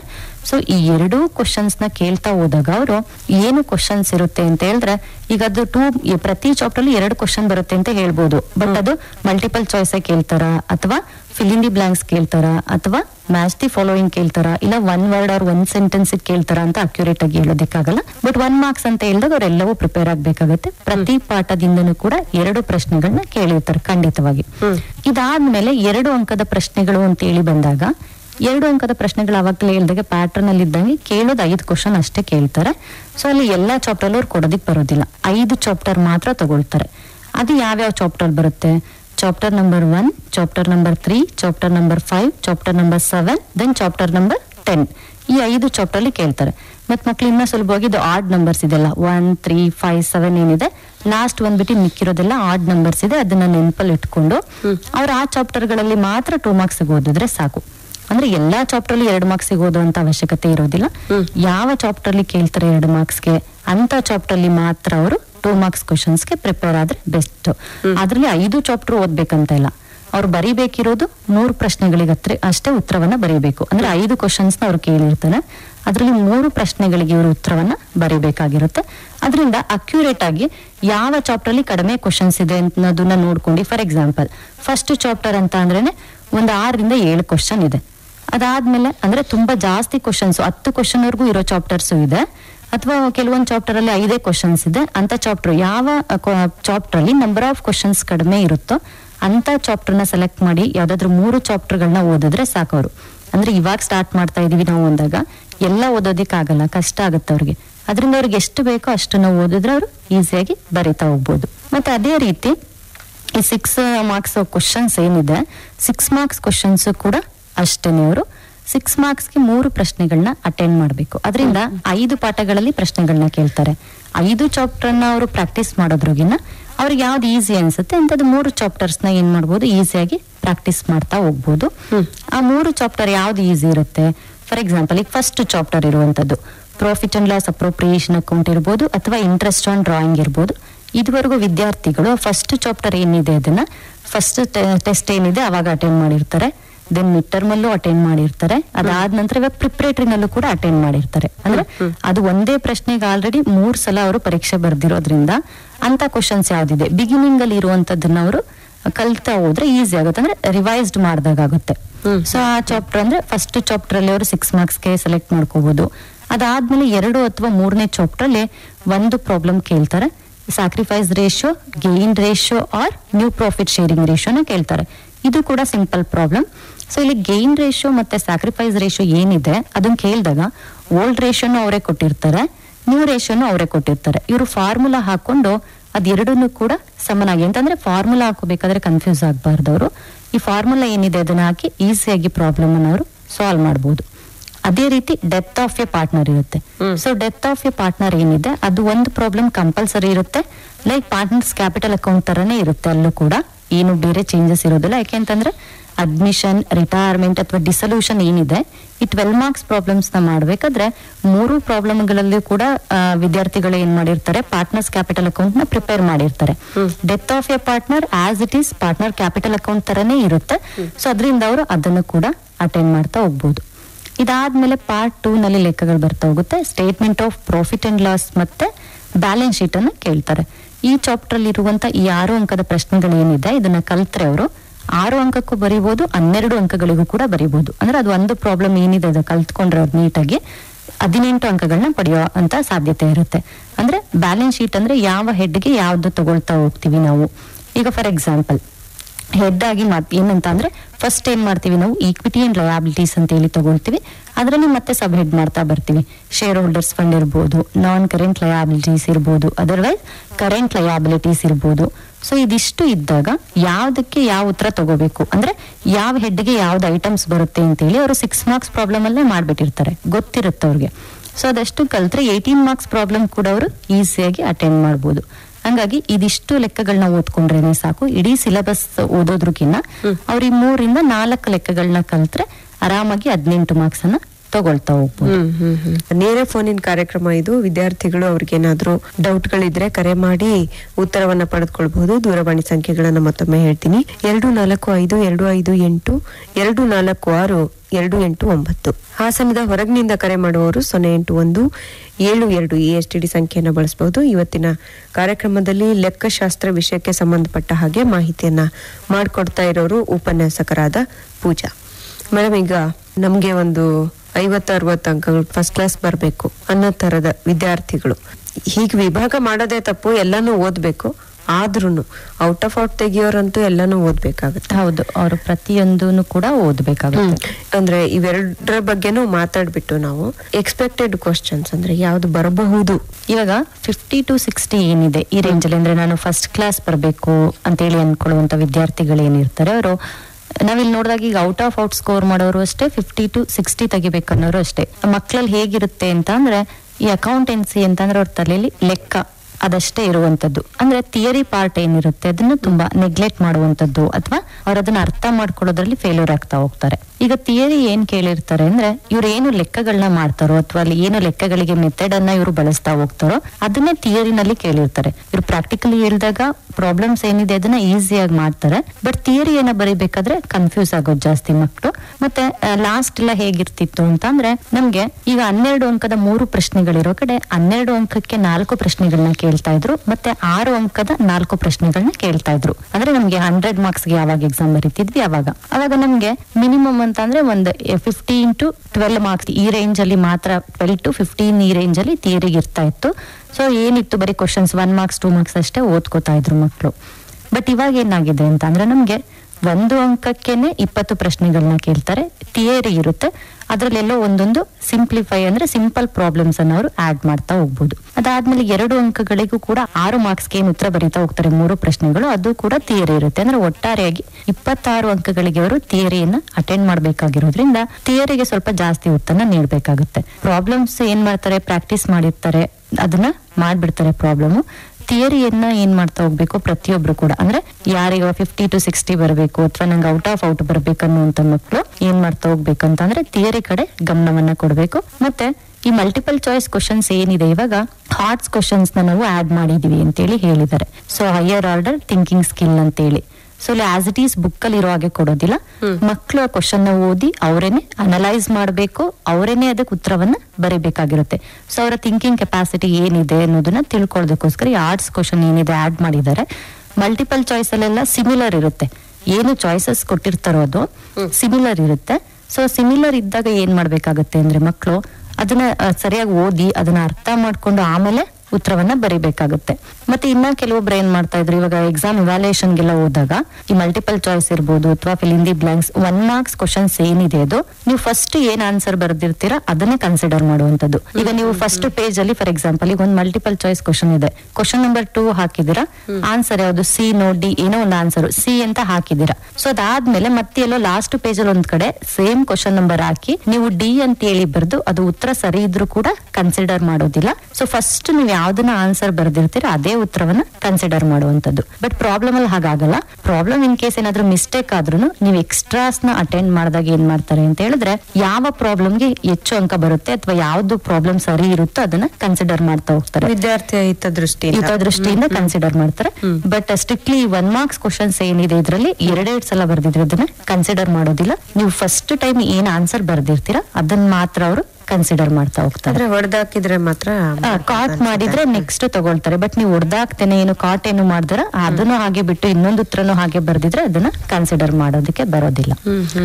ಮತ್ತೆ ವಿದ್ಯಾರ್ಥಿಗಳು ಏನ್ ಮಾಡ್ತಾ ಹೋಗ್ತಾರೆ ಅಂತ ಅಂದ್ರೆ, ಈ ಕ್ವಶನ್ಸ್ ಏನಿರುತ್ತೆ, ಈಗ ಅಕೌಂಟೆನ್ಸಿ ಅಂತ ಅಂದ್ರೆ ಈ ಕಾಮರ್ಸ್ ತಗೊಳ್ಳುವಂತವ್ರು, ಈ ಗ್ರಾಮೀಣ ಪ್ರದೇಶದ ವಿದ್ಯಾರ್ಥಿಗಳು ಏನ್ ಬರ್ತಾರೆ, ಹೈಸ್ಕೂಲ್ ವರ್ಗುನು ಕೂಡ ಕನ್ನಡ ಮೀಡಿಯಂ ಅಲ್ಲಿ ಓದಿರ್ತಾರೆ. ಅವ್ರು ಇವಾಗ್ಲೂ ಕೂಡ ಏನ್ ಮಾಡ್ತಾರೆ, ಅವ್ರದ್ದು ಕಾಂಬಿನೇಷನ್ HBA ಇದೆ, ಹಿಸ್ಟ್ರಿ ಇರ್ಬೋದು, ಎಕನಾಮಿಕ್ಸ್ ಇರ್ಬೋದು, ಬಿಸ್ನೆಸ್ ಸ್ಟಡೀಸ್ ಇರ್ಬೋದು, ಅವರು ಈ 3 ಕೋರ್ ಸಬ್ಜೆಕ್ಟ್ ಕೂಡ ಕನ್ನಡದಲ್ಲೇ ಬರೀತಾರೆ. ಬಟ್ ಅಕೌಂಟೆನ್ಸಿಯನ್ನ ಏನು ಇಂಗ್ಲಿಷ್ ಅಲ್ಲಿ ಬರೀಬೇಕು. ಅದರಿಂದ ಥಿಯರಿ ಯಾಕೆ ಅತಿ ಹೆಚ್ಚಾಗಿ ಓದಲ್ಲ, ಥಿಯರಿ ಕಡೆ ಕಾನ್ಸಂಟ್ರೇಟ್ ಮಾಡಿ ಅಂದ್ರೆ ಮಕ್ಳು ಹೇಳೋ ಉತ್ತರ ಅದು ಇಂಗ್ಲಿಷ್ ಅಲ್ಲಿ ಇರುತ್ತೆ, ನಮ್ಗೆ ಅರ್ಥ ಆಗಲ್ಲ ಈ ರೀತಿ ಹೇಳ್ತಾರೆ. ಸೊ ಅದರಿಂದ ಅಂದ್ರೆ ಈ ಬಿಸ್ನೆಸ್ ಸ್ಟಡೀಸ್ ಅಲ್ಲಿ ಏನು ಥಿಯರಿ ಓದ್ತಾರೋ ಆ ಥಿಯರಿ ಪಾರ್ಟ್ ಅಕೌಂಟೆನ್ಸಿನಲ್ಲಿ ಇಂಗ್ಲಿಷ್ ಅಲ್ಲಿ ಇರುತ್ತೆ. ಈಗ ಅದಕ್ಕೆ ಒಂದು ಕಾನ್ಸೆಪ್ಟ್ ಪಾರ್ಟ್ನರ್ಶಿಪ್ ಅನ್ನುವಂಥದ್ದು ಇದೆ. ಸೊ ಪಾಲುದಾರಿಕೆ, ಈ ಪಾಲುದಾರಿಕೆ ಏನಿದೆ ಅದು ವ್ಯವಹಾರ ಅಧ್ಯಯನದಲ್ಲಿ ಓದಿರ್ತಾರೆ. ಫಸ್ಟ್ PUC ಏನಿದೆ ಫಸ್ಟ್ PUC ನಲ್ಲೇ ಓದ್ಬಿಟ್ಟಿರ್ತಾರೆ ಪಾಲುದಾರಿಕೆ ಅಂದ್ರೆ ಏನು, ಅದರ ವ್ಯಾಖ್ಯಾನ ಲಕ್ಷಣಗಳು ಎಲ್ಲದೂ ಕೂಡ. ಬಟ್ ಇಲ್ಲಿ ಬಂದ ತಕ್ಷಣ ಅದು ಪಾರ್ಟ್ನರ್ಶಿಪ್ ಅಂತ ಚೇಂಜ್ ಆಗುತ್ತೆ. ಅದರಿಂದ ಕ್ವಶನ್ ಪೇಪರ್ ಏನಿದೆ ಅದು ಕನ್ನಡ ಮೀಡಿಯಂ ಅಲ್ಲೂ ಇರುತ್ತೆ, ಇಂಗ್ಲಿಷ್ ಮೀಡಿಯಂ ಅಲ್ಲೂ ಕೂಡ ಇರುತ್ತೆ. ಇನ್ ಕೇಸ್ ಅವರಿಗೆ ಅರ್ಥ ಆಗ್ಲಿಲ್ಲ, ಇವಾಗ ಇಂಗ್ಲಿಷ್ ಅಲ್ಲಿ ಇರೋದೇನು ಥಿಯರಿ ಏನ್ ಅರ್ಥ ಆಗ್ಲಿಲ್ಲ ಅಂತ ಅಂದ್ರೆ ಅವರು ಕನ್ನಡ ಮೀಡಿಯಂ ಅಲ್ಲಿ ಇರೋದನ್ನ ನೋಡಿ ಕೂಡ ಉತ್ತರವನ್ನ ಬರೀಬಹುದು. ಬಟ್ ಪ್ರಾಬ್ಲಮ್ ಅಲ್ಲಿ ಹಂಗಾಗೋದಿಲ್ಲ. ಪ್ರಾಬ್ಲಮ್ ಅವ್ರಿಗೇನೆ ಅದು ವರ್ಡ್ಸ್ ಏನಿರುತ್ತೆ ಟರ್ಮ್ಸ್ ಗಳು ಕನ್ನಡದಲ್ಲಿ ಕಷ್ಟ ಅನ್ಸುತ್ತೆ, ಅದರಿಂದ ಅವ್ರು ಇಂಗ್ಲಿಷ್ ಅಲ್ಲಿ ಹೇಳಿದ್ರೇನೆ ಈಸಿಯಾಗಿ ಮಾಡ್ತಾರೆ. ಅದರಿಂದ ಥಿಯರಿ ಕಡೆ ಸ್ವಲ್ಪ ಜಾಸ್ತಿ ಗಮನವನ್ನ ಕೊಡಬೇಕು ವಿದ್ಯಾರ್ಥಿಗಳು. ಮತ್ತೆ ಅದ್ರ ಜೊತೆಗೆ ಈ 12 ಅಂಕದ ಪ್ರಶ್ನೆಗಳೇನಿದೆ, 12 ಅಂಕದ ಪ್ರಶ್ನೆಗಳು ಕೂಡ ಅಷ್ಟೇನೆ ಅವರು ಎಲ್ಲಾ ಪ್ರಶ್ನೆಗಳನ್ನು ಕೂಡ ಅಟೆಂಡ್ ಮಾಡೋ ಅಗತ್ಯ ಇಲ್ಲ. ಒಟ್ಟು 6 ಪ್ರಶ್ನೆಗಳನ್ನ ಕೇಳ್ತಾರೆ. 6 ಪ್ರಶ್ನೆಗಳಲ್ಲಿ ಅವರು 3 ಪ್ರಶ್ನೆಗಳಿಗೆ ಉತ್ತರವನ್ನ ಬರೆದ್ರೆ ಸಾಕಾಗಿರುತ್ತೆ. ಆ 3 ಪ್ರಶ್ನೆಗಳು ಯಾವ್ದು ಅವ್ರಿಗೆ ಈಸಿ ಅಂತ ಹೇಳಿ ಯಾವ್ದು ಅನ್ಸುತ್ತೆ ಅಂತದ್ದು 3 ಪ್ರಾಬ್ಲಮ್ ಅನ್ನ ಅಕ್ಯುರೇಟ್ ಆಗಿ ಕಲ್ತ್ರೆ ಸಾಕು. ಈಗ ಪಾರ್ಟ್ 1 ನಲ್ಲಿ ಐದರ್ ಅಡ್ಮಿಷನ್ ಕೊಡ್ತಾರೆ, ರಿಟೈರ್ಮೆಂಟ್ ಕೊಡ್ತಾರೆ. ಮತ್ತೆ ನಾನು ಹೇಳೋದೇನು ಅಂತಂದ್ರೆ ಫಸ್ಟ್ ನೀವು ಯಾವಾಗ್ಲೂ ಕೂಡ ಏನು 50 to 60 ಅಥವಾ ಜಸ್ಟ್ ಪಾಸ್ ಆಗ್ಬೇಕಂತ ಹೇಳಿ ಅನ್ಕೊಂತೀರೋ ನೀವು ಮೊದ್ಲಿಗೆ ಈ ಕಂಪಾರೇಟಿವ್ ಅಥವಾ ಕಾಮನ್ ಸೈಜ್ ಸ್ಟೇಟ್ಮೆಂಟ್ ನ ಕೊಟ್ಟಿರ್ತಾರೆ 12 ಮಾರ್ಕ್ಸ್ಗೆ. ಅದೊಂದು ಕ್ವಶನ್ ಇದ್ದೇ ಇರುತ್ತೆ. ಸೊ ಫಸ್ಟ್ ಆ ಕ್ವಶನ್ಸ್ ನ ಅಟೆಂಡ್ ಮಾಡಿ, ಯಾಕಂತಂದ್ರೆ ಅದು ಈಸಿ ಪ್ರಾಬ್ಲಮ್ ಇರುತ್ತೆ. ಮತ್ತೆ ಟೈಮಿಂಗ್ಸ್ ಕೂಡ ಅಷ್ಟೇನೆ ಬೇಗನೆ ಕಂಪ್ಲೀಟ್ ಆಗ್ತಾ ಹೋಗುತ್ತೆ ಪ್ರಾಬ್ಲಮ್. ಸೊ ಅದರಿಂದ ಕಂಪಾರೇಟಿವ್ ಮತ್ತೆ ಕಾಮನ್ ಸೈಜ್ ಏನಿದೆ ಅದನ್ನ ಅಟೆಂಡ್ ಮಾಡಬಹುದು. ಅದ್ರ ಜೊತೆಗೆ dissolution of partnership firm, dissolution ಕೂಡ ಆಲ್ಮೋಸ್ಟ್ ಅಲ್ಲಿ ಪ್ರಾಬ್ಲಮ್ ಏನಿರುತ್ತೆ ಜಸ್ಟ್ ಪ್ರಾಬ್ಲಮ್ ನ ನೋಡಿ ಕಾಪಿ ಮಾಡೋದ್ರ ಮುಖಾಂತರನೇ ಅವರು ಒಂದು 30% ಪ್ರಾಬ್ಲಮ್ ನ ಮುಗಿಸ್ಬಿಡ್ತಾರೆ. ತುಂಬಾ ಕಷ್ಟವಾಗಿ ಏನ್ ಕೇಳಿರೋದಿಲ್ಲ. ಅದರಿಂದ ಅದೊಂದು ಪ್ರಾಬ್ಲಮ್ ಅನ್ನ ವಿದ್ಯಾರ್ಥಿಗಳು ಕಲಿಬಹುದು. ಮತ್ತೆ ಇಶ್ಯೂ ಆಫ್ ಶೇರ್ಸ್ ಏನಿದೆ ಇದು ಕೂಡ 12 ಮಾರ್ಕ್ಸ್ ಕೇಳ್ತಾರೆ. ಜರ್ನಲ್ ಎಂಟ್ರೀಸ್ ಇರುತ್ತೆ. ಈ ಜರ್ನಲ್ ಎಂಟ್ರೀಸ್ ಕೂಡ ಅಷ್ಟೇ 9 ಎಂಟ್ರೀಸ್ ನ ಕೊಡ್ತಾರೆ ಜರ್ನಲ್ ಎಂಟ್ರೀಸ್. ಸೊ 9 ಎಂಟ್ರೀಸ್ ನ ಅವ್ರು ಕಲ್ತ್ರೆ ಅಂದ್ರೆ ಪ್ರತಿ ಇದಕ್ಕೂ ಕೂಡ ಜರ್ನಲ್ ಎಂಟ್ರೀಸ್ ಸೇಮ್ ಇರುತ್ತೆ. ಜರ್ನಲ್ ಎಂಟ್ರೀಸ್ ಏನು ಚೇಂಜಸ್ ಆಗೋದಿಲ್ಲ. ಜಸ್ಟ್ ಚೇಂಜಸ್ ಆಗೋದೇನು ಅಮೌಂಟ್ ಚೇಂಜ್ ಆಗುತ್ತೆ ಅಷ್ಟೇ. ಅಂದ್ರೆ ನಂಬರ್ ಆಫ್ ಶೇರ್ಸ್ ಮತ್ತೆ ಶೇರ್ ವ್ಯಾಲ್ಯೂ ಏನಿರುತ್ತೆ ಅದನ್ನ ಬೇರೆ ಬೇರೆಯಾಗಿ ಕೊಡೋದ್ರಿಂದ ಅಮೌಂಟ್ ಅಷ್ಟೇ ಅದರಲ್ಲಿ ಚೇಂಜಸ್ ಆಗೋದು. ಅದರಿಂದ 12 ಅಂಕದ ಪ್ರಶ್ನೆಗಳು ಅಂದ್ರೆ ಇದು 3ನ್ನ ಅವ್ರು ಇಂಪಾರ್ಟೆಂಟ್ ಆಗಿ ಕಲ್ತ್ರೆ ಸಾಕಾಗುತ್ತೆ. ಇದ್ರ ಜೊತೆಗೆ ನಾವ್ ಇನ್ನೂ ಕಲಿತೀವಿ ಅಥವಾ ಇನ್ನ ಕ್ವಶನ್ಸ್ ನಾವು ನೋಡ್ತೀವಿ ಅನ್ನುವಂಥವ್ರು ಅಡ್ಮಿಷನ್ ಅಥವಾ ರಿಟೈರ್ಮೆಂಟ್ ಕೂಡ ಕಲಿತಾ ಹೋಗ್ಬೋದು. ಈ ಅಡ್ಮಿಷನ್ ಅಥವಾ ರಿಟೈರ್ಮೆಂಟ್ ಏನಿದೆ ಇದು ಕೂಡ ಏನಾಗ್ತಾ ಹೋಗುತ್ತೆ ತುಂಬಾನೇ ಈಸಿ ಇರುವಂತ ಪ್ರಾಬ್ಲಮ್. ಈ ಅಡ್ಮಿಷನ್ ಏನಿದೆ ಕೆಲವೊಂದು ಅಡ್ಜಸ್ಟ್ಮೆಂಟ್ಸ್ ಅಷ್ಟೇ ಚೇಂಜಸ್ ಆಗ್ತಾ ಹೋಗುತ್ತೆ. ಸೊ ಅದರಲ್ಲೂ ಅಡ್ಜಸ್ಟ್ಮೆಂಟ್ ಚೇಂಜಸ್ ಆಗುವಂತದ್ದು ಗುಡ್ ವಿಲ್ ಡಿಸ್ಟ್ರಿಬ್ಯೂಷನ್ ಅಲ್ಲಿ ಚೇಂಜಸ್ ಆಗ್ತಾ ಹೋಗುತ್ತೆ. ಈ ಗುಡ್ ವಿಲ್ ಡಿಸ್ಟ್ರಿಬ್ಯೂಷನ್ ಏನು, goodwill brought in cash ನ ಕೇಳಿರ್ತಾರೆ. ಮತ್ತೆ ಅದ್ರ ಜೊತೆಗೆ goodwill withdrawn by the old partners ಅಂತ ಹೇಳಿ ಕೊಡ್ತಾರೆ.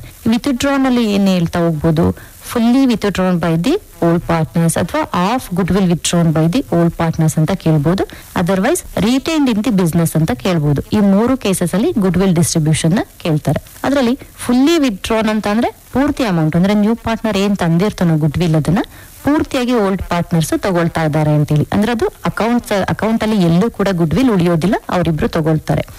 ಆಫ್ ವಿತ್ಡ್ರಾನ್ ಅಂತ ಹೇಳಿದ್ರೆ ಏನು ಗುಡ್ ವಿಲ್ ನ ತಂದಿರ್ತಾರೋ ಅದ್ರಲ್ಲಿ ಆಫ್ ರಿಟೈನ್ ಅಂದ್ರೆ ಆಫ್ ಬಿಸ್ನೆಸ್ ಅಲ್ಲೇ ಉಳಿಯುತ್ತೆ, ಇನ್ನು ಆಫ್ ನ ಓಲ್ಡ್ ಪಾರ್ಟ್ನರ್ಸ್ ತಗೊಳ್ತಾ ಹೋಗ್ತಾರೆ. ರಿಟೈನ್ ಅಂದ್ರೆ ಇಲ್ಲಿ ಓಲ್ಡ್ ಪಾರ್ಟ್ನರ್ಸ್ ಯಾವುದೇ ರೀತಿಯಾದಂತಹ ಗುಡ್ ವಿಲ್ ನ ತಗೊಳ್ಳೋದಿಲ್ಲ, ಬದಲಿಗೆ ಅದು ಬಿಸ್ನೆಸ್ ಅಲ್ಲೇ ಇರುತ್ತೆ ಅನ್ನೋದು. ಈ 3 ಕೇಸಸ್ ಅಲ್ಲೂ ಕೂಡ ಪ್ರಾಬ್ಲಮ್ ಕೇಳ್ತಾರೆ.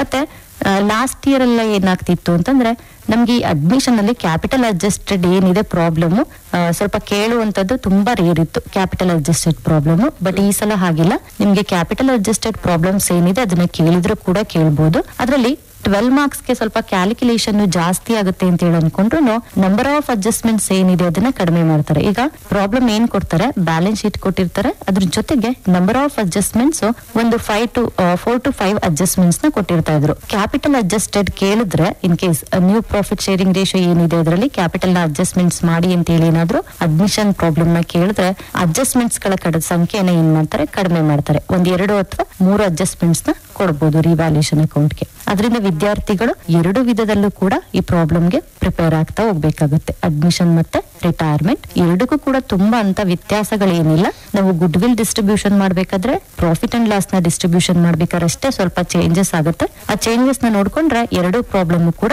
ಸೇಮ್ ಆಸ್ ಇಟ್ ಈಸ್ ಇರುವಂತದ್ದು. ಅಂದ್ರೆ 2 ಪ್ರಶ್ನೆಗಳಿಗೂ ಕೂಡ ಒಂದೇ ರೀತಿಯಾದಂತಹ ಅಕೌಂಟ್ಸ್ ನ ಪ್ರಿಪೇರ್ ಮಾಡ್ತಾರೆ. Revaluation account, partners capital account and balance sheet ಅನ್ನ ಪ್ರಿಪೇರ್ ಮಾಡುವಂತದ್ದು. ಸೊ 12 ಅಂಕಗಳಿಗೆ ಇಷ್ಟು ಪ್ರಶ್ನೆಗಳನ್ನ ಅವರು ಕಲಿಬೇಕಾಗುತ್ತೆ. ಮತ್ತೆ ಇದ್ರ ಜೊತೆಗೆ 2 ಮಾರ್ಕ್ಸ್ ಕ್ವಶನ್ಸ್ ಹೇಳಿದ್ವಿ ಯಾವಾಗ್ಲೇ ಥಿಯರಿ ಅಂತ ಹೇಳಿ ಬಂದಾಗ.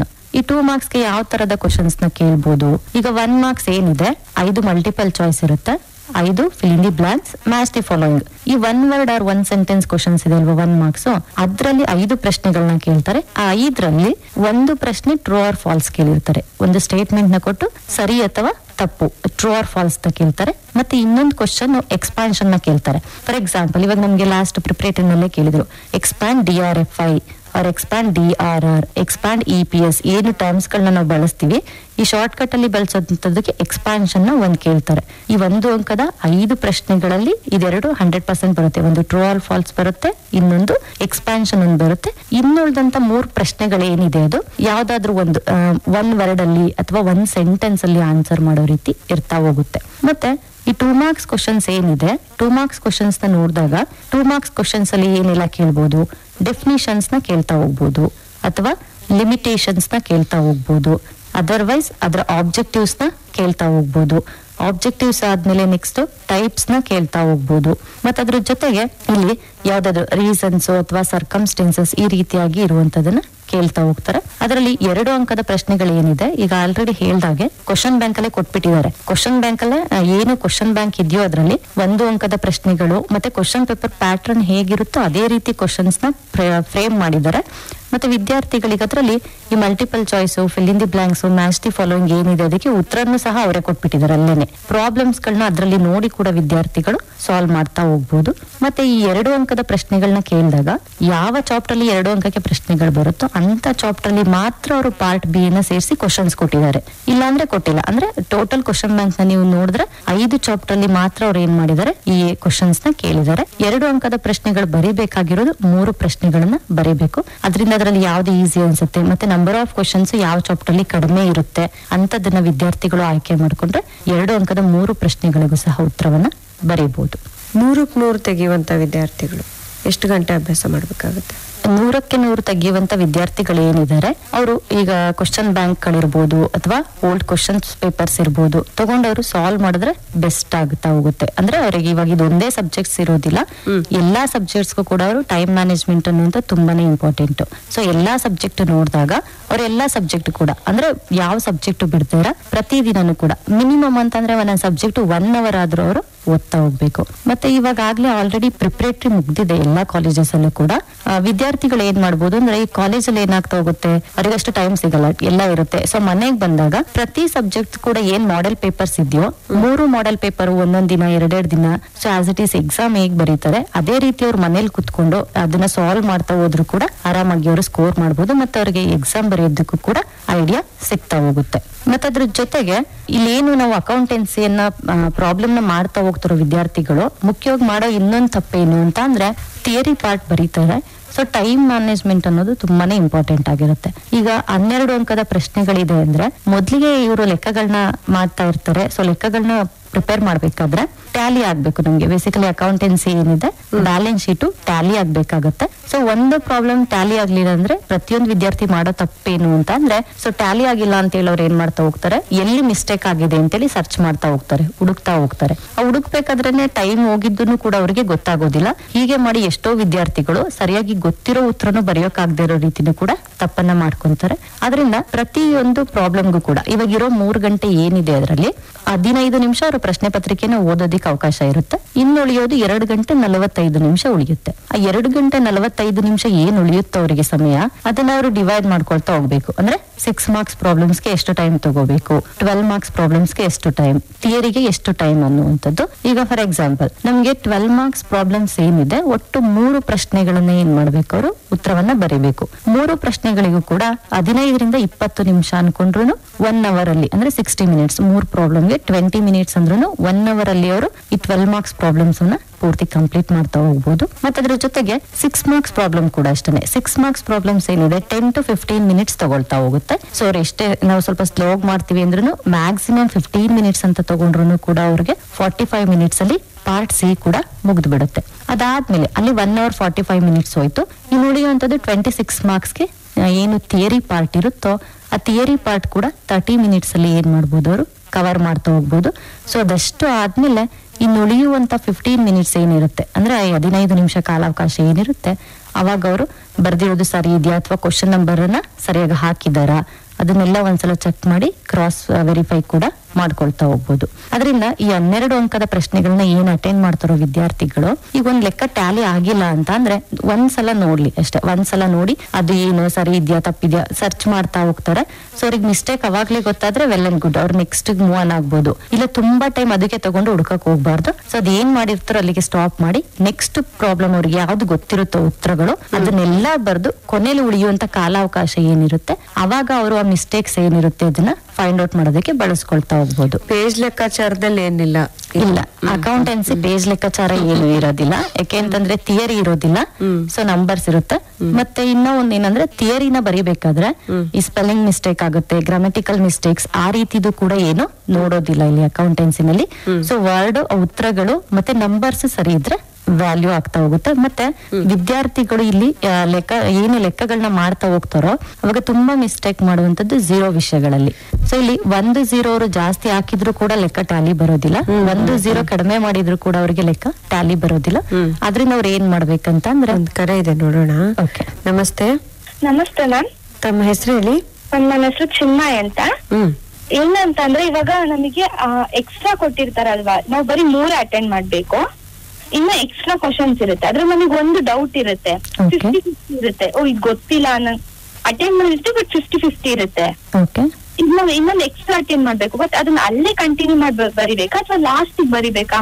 ನೀವು ಎಕ್ಸ್ಟ್ರಾಸ್ ಅಟೆಂಡ್ ಮಾಡ್ಬೇಕು ಅಂತ ಅಂದ್ರೆ ಸೊ ಒಂದ್ ಏನಿರುತ್ತೆ ಎಲ್ಲಾ ಬರ್ದು ಕೊನೆಗ್ ಬರದ್ರು ಓಕೆ. ಇಲ್ಲ ನಿಮ್ಗೆ ನಾವು ಕಂಟಿನ್ಯೂಸ್ ಆಗಿ 12 ಮಾರ್ಕ್ಸ್ ಬರೀತೀವಿ ಅಂದ್ರೆ ಕ್ವಶನ್ ನಂಬರ್ ಸರಿಯಾಗಿ ಹಾಕಿ ನೀವ್ ಎಲ್ಲಿ ಬರೆದ್ರು ಕೂಡ ವ್ಯಾಲ್ಯೂನ ಮಾಡ್ತಾರೆ ಕಣಪ್ಪ. ಕ್ವಶನ್ ನಂಬರ್ ಸರಿ ಇರ್ಬೇಕು. ಸೊ ನೀವು ಇವಾಗ 12 ಮಾರ್ಕ್ಸ್ಗೆ 3 ಪ್ರಾಬ್ಲಮ್ಸ್ ನ ಮಾಡ್ಬೇಕು. ಓಕೆ, ಬಟ್ ಏನಿದೆ ನೀವು 4 ಪ್ರಾಬ್ಲಮ್ಸ್ ನ ಮಾಡಿರ್ತೀರಾ. ಅದ್ರಲ್ಲಿ ಯಾವ್ದೋ ಒಂದು ಪ್ರಾಬ್ಲಮ್ ಅಲ್ಲಿ ನಿನಗೆ 12ಕ್ಕೆ 8 ಪ್ರಶ್ನೆ 8 ಅಂಕಗಳನ್ನ ಕೊಟ್ಟಿರ್ತಾರೆ.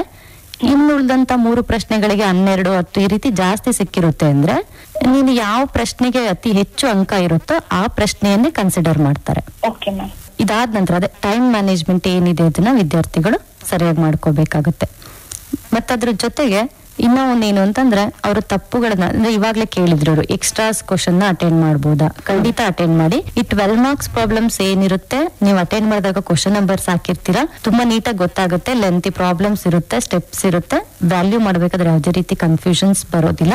ಬಟ್ ಒಂದ್ ಸಜೆಷನ್ ಏನು ಅಂತಂದ್ರೆ ಈ 1 ಮಾರ್ಕ್ಸ್ ಕ್ವಶನ್ಸ್ ಏನಿದೆ ಇದನ್ನ ಬರೀಬೇಕಾದ್ರೆ ಈಗ multiple choice fill in the blanks ಅಲ್ಲಿ ಏನಿದೆ ಒಂದೊಂದು ವರ್ಡ್ ಇರುತ್ತೆ. ನೀವು 12 ಮಾರ್ಕ್ಸ್ ಪ್ರಾಬ್ಲಮ್ ಆದ್ಮೇಲೆ ಎಲ್ಲೋ ಒಂದು ಮಧ್ಯದಲ್ಲಿ ಬರೆಯೋದು, ಅದಾದ ನಂತರ 6 ಮಾರ್ಕ್ಸ್ 12 ಮಾರ್ಕ್ಸ್ ಪ್ರಾಬ್ಲಮ್ ನ ಕಂಟಿನ್ಯೂ ಮಾಡಿದ್ರೆ ಆ ಒಂದೊಂದು ಲೈನ್ ಕೆಲವೊಂದ್ಸಲ ಅಂದ್ರೆ ಯಾವಾಗ್ಲೂ ಕೂಡ ಆ ರೀತಿ ಮಿಸ್ಟೇಕ್ಸ್ ಆಗೋದಿಲ್ಲ. ಯಾಕಂದ್ರೆ ಇವ್ಯಾಲ್ಯೂಯೇಟರ್ ಏನ್ ವ್ಯಾಲ್ಯೂ ಮಾಡ್ತಾ ಇರ್ತಾರೆ ಅವಾಗ ಪ್ರತಿಯೊಂದನ್ನು ಕೂಡ ನೋಡಿನೇ ವ್ಯಾಲ್ಯೂ ಮಾಡ್ತಾರೆ. ಕೆಲವೊಂದ್ಸಲ ಅವ್ರ ಕಣ್ತಪ್ಪಿ ಕೂಡ ವ್ಯಾಲ್ಯೂ ಮಾಡದೇ ಇರುವಂತ ಚಾನ್ಸಸ್ ಆಗ್ಬೋದು. ಅದರಿಂದ ನೀವು 1 ಮಾರ್ಕ್ಸ್ ಕ್ವಶನ್ಸ್ ಏನ್ ಬರೀತಾ ಹೋಗ್ತೀರಾ ಅದನ್ನ ಒಂದೇ ಕಡೆ ಬರೆಯೋದಕ್ಕೆ ಟ್ರೈ ಮಾಡಿ ಸಾಧ್ಯವಾದಷ್ಟು. ಈ ಪಾರ್ಟ್ ಎ ಕ್ವಶನ್ಸ್ ಏನಿರುತ್ತೆ ಒಂದೇ ಕಡೆ ಬರೆದ್ರೆ ಬೆಸ್ಟ್ ಅಂತ ಅನ್ಸುತ್ತೆ. ಈಗಾಗ್ಲೇ ಇಲಾಖೆಯ ವೆಬ್ಸೈಟ್ ಅಲ್ಲಿ ಕೂಡ ಕ್ವಶನ್ ಪೇಪರ್ಸ್ ಇದೆ, ಅದನ್ನು ಕೂಡ ರೆಫರ್ ಮಾಡಬಹುದು. ಜೊತೆಗೆ ಕ್ವಶನ್ ಬ್ಯಾಂಕ್ ಅಂತ ಹೇಳಿ ಕ್ವಶನ್ ಬ್ಯಾಂಕ್ ಇದೆ, ಉಪನ್ಯಾಸಕರ ಸಂಘದವರು ಮಾಡಿರುವಂತದ್ದು ಅನ್ಸುತ್ತೆ. ಅದು ಕೂಡ ಈಗಾಗ್ಲೇ ಸಿಕ್ಕಿರೋರು ಸರಿ, ಸಿಗದೆ ಇರೋರು ಅದನ್ನು ಕೂಡ ಒಂದ್ಸರ್ತಿ ನೋಡ್ಕೋಬಹುದು. ಈಗ ನಿಮಗೆ ನಿಗದಿ ಮಾಡಿರುವ ಪಠ್ಯದಲ್ಲಿ ಯಾವ ಚಾಪ್ಟರ್ಗೆ ಅತಿ ಹೆಚ್ಚು ಅಂಕಗಳು ನಿಗದಿಯಾಗಿದೆ? ನಮ್ಗಿಲ್ಲಿ ಯಾವ ಚಾಪ್ಟರ್ಗೆ ಅತಿ ಹೆಚ್ಚು ಅಂಕಗಳು ಬರ್ತಾ ಹೋಗುತ್ತೆ ಅಂತ ಹೇಳಿದ್ರೆ ಅಕೌಂಟಿಂಗ್ ಫಾರ್ ಶೇರ್ ಕ್ಯಾಪಿಟಲ್, ಇದರಲ್ಲಿ 16 ಅಂಕಗಳಿಗೆ ಕೇಳ್ತಾರೆ. ಈ 16 ಅಂಕಗಳಿಗೂ ಕೂಡ ಅಂದ್ರೆ 12 ಮಾರ್ಕ್ಸ್ ಪ್ರಾಬ್ಲಮ್ಸ್ ನ ಪ್ರಿಪೇರ್ ಮಾಡಬಹುದು. ಅದೇ ರೀತಿ 2 ಮಾರ್ಕ್ಸ್ ಒಂದು ಕ್ವಶನ್ ನ ಅಟೆಂಡ್ ಮಾಡಬಹುದು, 1 ಮಾರ್ಕ್ಸ್ಗೆ 2 ಪ್ರಶ್ನೆಗಳನ್ನ ಅಟೆಂಡ್ ಮಾಡಬಹುದು. ಅದಾದ ನಂತರ ಬರುವಂತದ್ದು 2 ಮತ್ತೆ 3ನೇ ಚಾಪ್ಟರ್ ಅಡ್ಮಿಷನ್ ಮತ್ತೆ ರಿಟೈರ್ಮೆಂಟ್. ಈ 2 ಚಾಪ್ಟರ್ ಗಳನ್ನ ಕಲ್ತ್ರೆ ಅಲ್ಲೂ ಕೂಡ ಏನಾಗುತ್ತೆ ಅಂದ್ರೆ 6 ಅಂಕಕ್ಕೆ 2 ಪ್ರಶ್ನೆಗಳು, 12 ಅಂಕಕ್ಕೆ 1 ಪ್ರಶ್ನೆ, 2 ಅಂಕದ 1 ಪ್ರಶ್ನೆ ಮತ್ತೆ 1 ಅಂಕದ 4 ಪ್ರಶ್ನೆಗಳನ್ನ ಅಟೆಂಡ್ ಮಾಡಬಹುದು. ಈ 2 ಚಾಪ್ಟರ್ ಕೇಳಿ. ಯಾಕಂತಂದ್ರೆ 2 ಚಾಪ್ಟರ್ ಅಷ್ಟಕ್ಕೇನೆ ಕೊಡೋದಿಲ್ಲ.